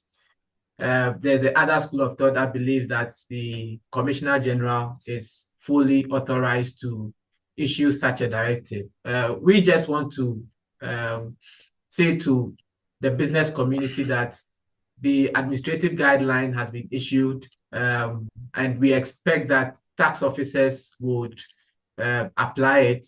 So businesses, as much as possible, should take steps to always retain tax invoices to support their expenses, so that during their tax computations, they are able to claim deductions for this. So it's something that we ask businesses to put on the front burner and always ensure that they obtain and retain tax invoices to support all their expenses when possible.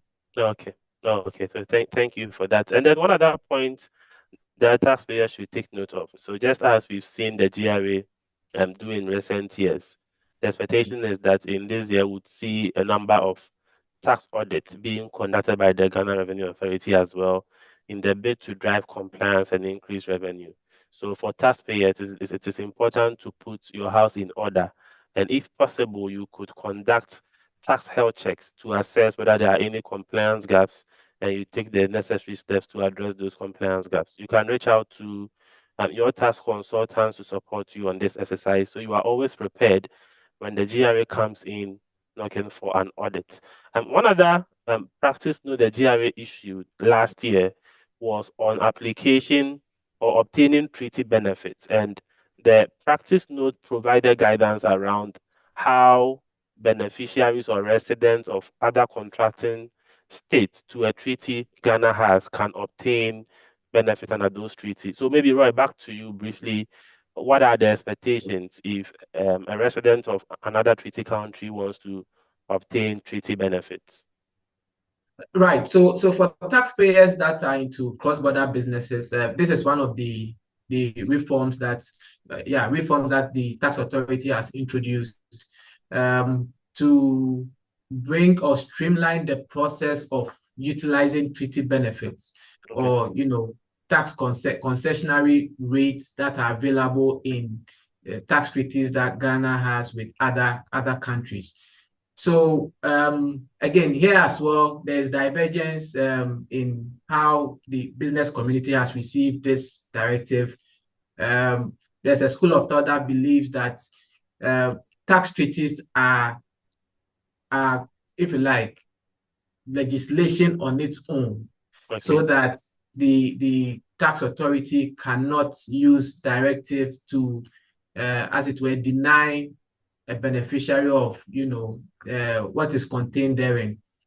There's another school of thought that also believes that the commissioner is empowered to issue administrative guidelines on how benefits would be administered to those who deserve of it, to minimize the instances of abuse and avoidance. Be that as it may, this directive has been issued, and our stance is always that which reduces the potential for conflict with the tax authority.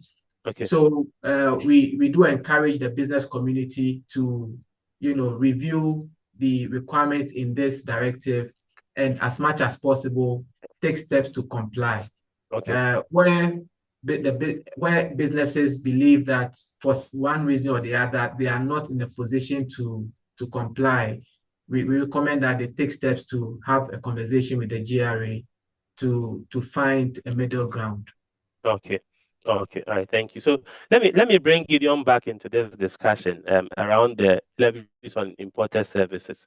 So we know last year there was a ruling from the court in a case between Scancom and the Commissioner General of the GRA, where the court gave an interpretation of how levies should be applied on imported services. So Gideon, if you can briefly share light on what the ruling of the court was, specifically with respect to this issue. Okay, thank you very much. Yeah, so it's one of those cases. So previously, if you check the law, imported service only applies if you don't use an imported service for a taxable supply. That's what the law had been throughout, and all taxpayers had been complying. But the issue or the problem came about when the decoupling was done. So taxpayers could say that, because the decoupling of the levies, that's the COVID-19 levy, NHIL, and GET fund, was decoupled from the normal VAT, then it means that when I'm not charging VAT, then I shouldn't also charge these levies, and which is what most of the understanding, even within the industry, had been. But when it went to court, and the court, in its own wisdom, decided that no, even if the VAT was not going to apply, however, you are still supposed to charge the levies. Yeah, and this was quite a shock. So for a lot of clients who are not been doing this, it became quite an issue. As it is now, I don't have the full details of whether this case had been appealed. But then, even if it had been appealed, it's still the law. So we have different types of law, whether explicitly passed by Parliament or on cases that have been decided by the courts. And so in this case, we have a case which has been decided until it's appealed or another superior court overturns it. It is the law, and taxpayers are supposed to obey and watch that space. So yes, that's the status of it as we speak. Okay, okay, thank you. So, and just to add to that, so we know the case is currently undergoing appeal. So we wait to hear what the court will say on that one as well. And the final point we want to draw attention to is the obligation to file return for those who are realizing assets and liabilities. And this obligation was introduced in the last amendment to the Income Tax Act that we had. So the message here is for businesses, for individuals. It is important that you do well to comply with your filing obligation once you realize any assets or liability, so you don't incur penalties for your failure to meet your filing obligation. So before we end, one important thing I would also want to draw attention to is your 2025 tax and regulatory compliance calendar and how it will look for businesses.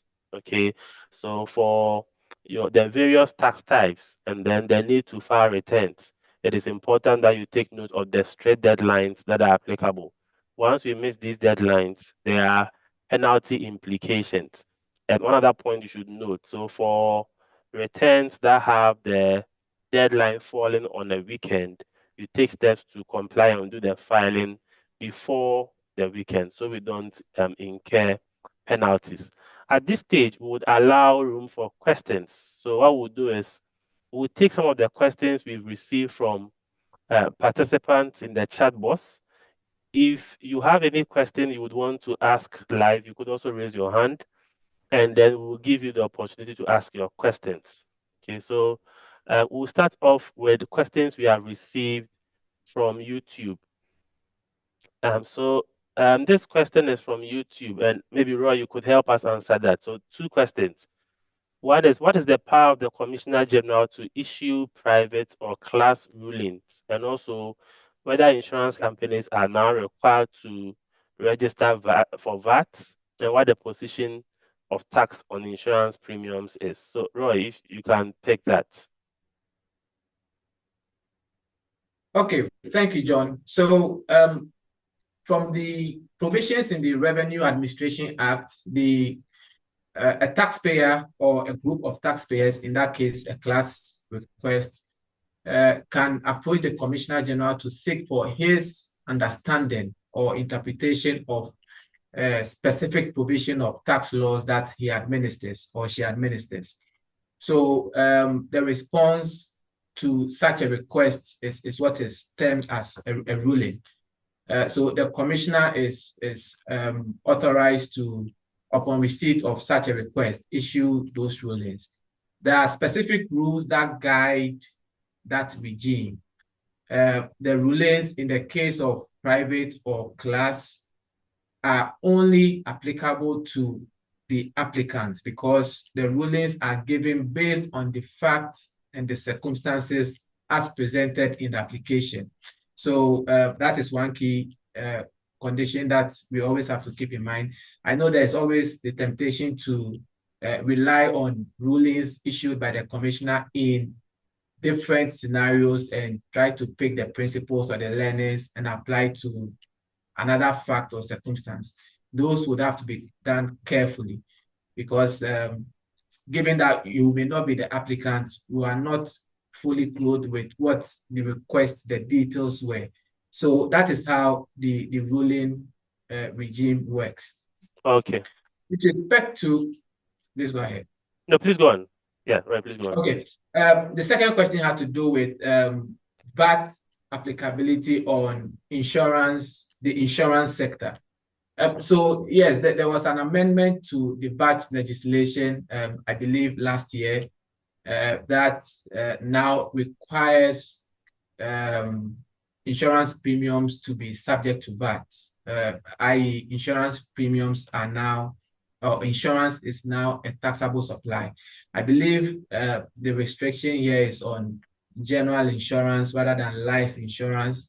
So as going into this year, as businesses, we should expect that all the general insurance policies that we have, so talk of fire risk, any other contingency that is covered, these general insurance policies, the premiums that the insurance companies or the insurers would be charging would attract VAT at the standard rates, which effectively works out to 21.9%. Businesses who are charged this VAT on their general insurance premium are eligible, subject to the deductions rule, to claim input deductions for the VAT paid on the premium. So that is the amendment that was introduced sometime last year with respect to insurance premium. Okay, thank you, Ray. So maybe one quick one from for Gideon, then now Ayeli can come in if there are specific questions that they would have to pick. So this one was on the exemption for small businesses when it comes to the preparation of audited financial statement, and the question was how that would play out when it comes to filing of returns with the GRA. So Gideon, if you can pick that for us, the exemption by the ORC for small companies when it comes to audited financial statement against filing of tax returns, whether that exemption will still apply for that purpose as well. Okay, thank you. I think I can make a general comment that this is supposed, for me, it's supposed to form part of government's ease of doing business. And for it's laudable that the ORC has come out with such a recommendation or such a rule. Because for the smaller size entities, it becomes a bit onerous for them to fully comply.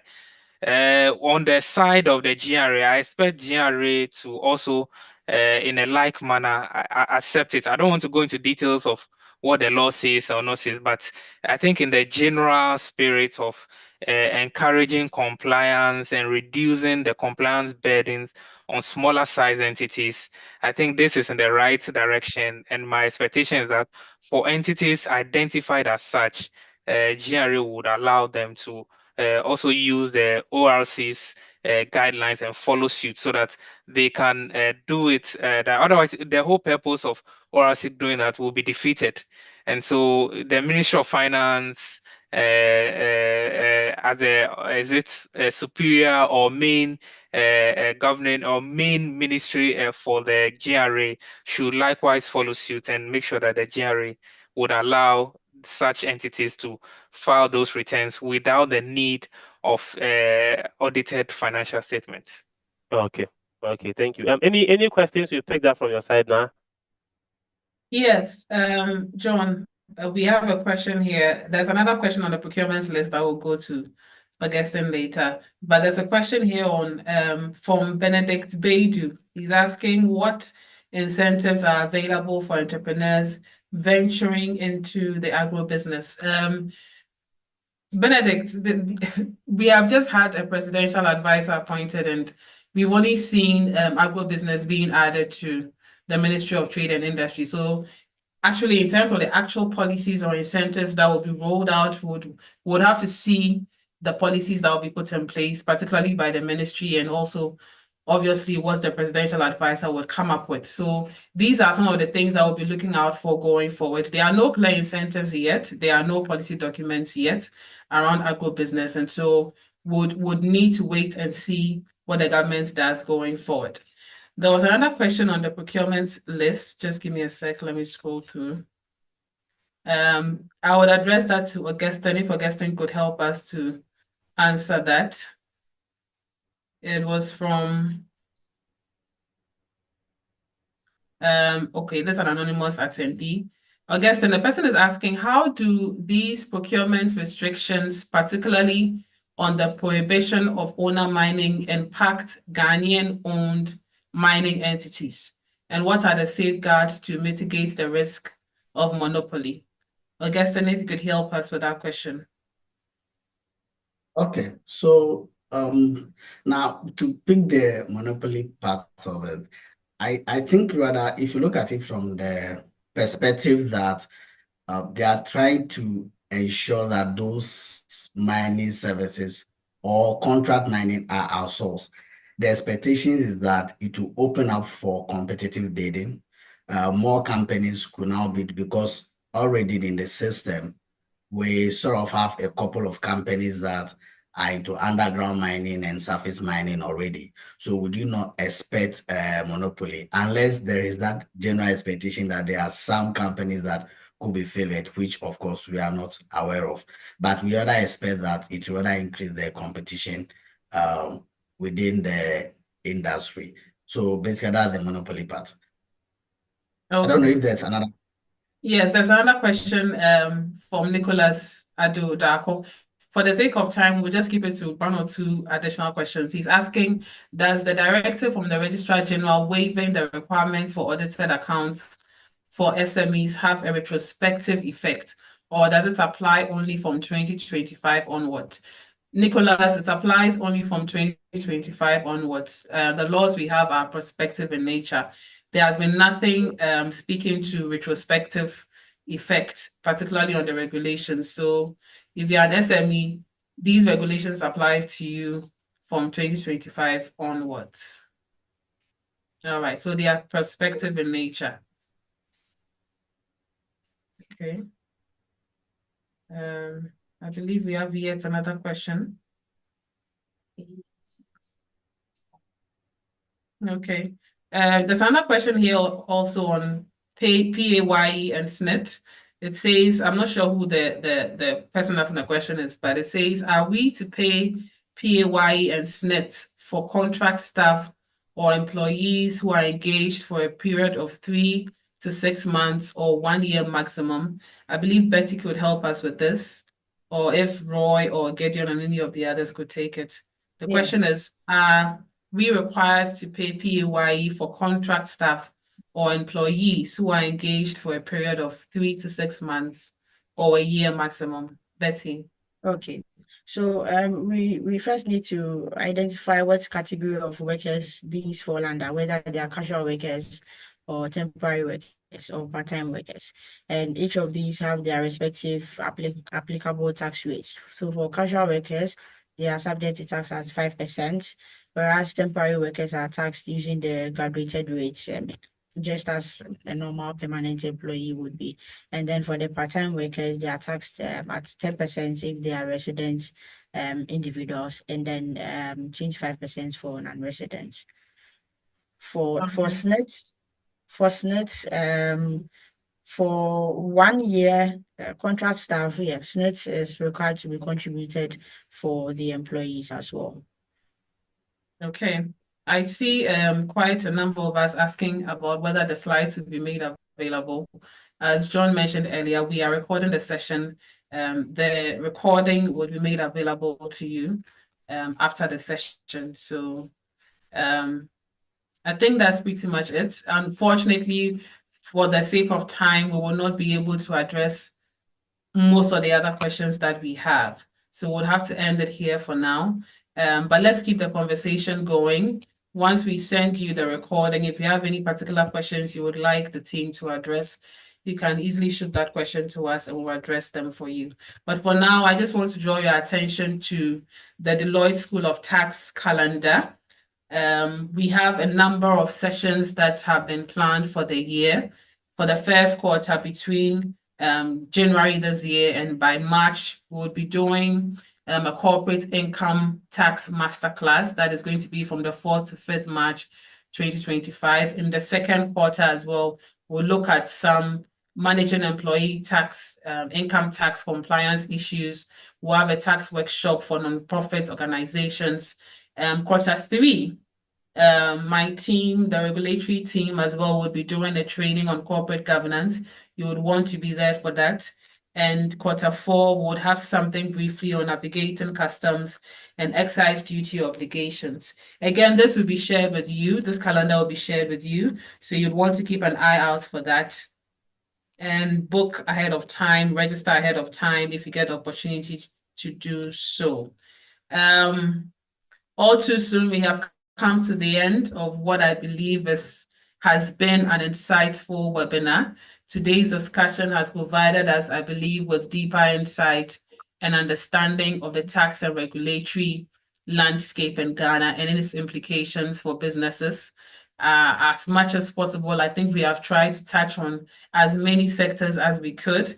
Very special thank you to our able panelists, Betty Ochre, Roy Godwinson, Gideon Ayi-Owu, and Augustine Donko. Thank you for your expertise and valuable contributions. To our participants, thank you so much for your engagement. We've had so many questions. Unfortunately, we may not be able to address all of them, but your questions have certainly enriched the discussions, and your active involvement makes us believe that these webinars are being impactful. So thank you so much for that. As we move forward, as mentioned earlier, let's keep the momentum, let's keep the discussions alive.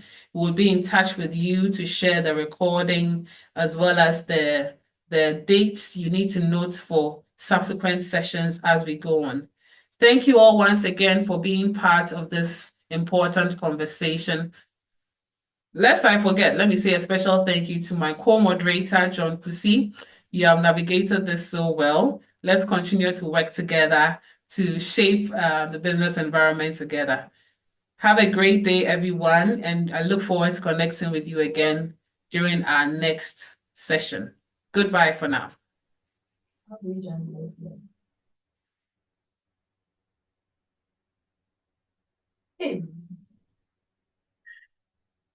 Thank you. Bye-bye for now.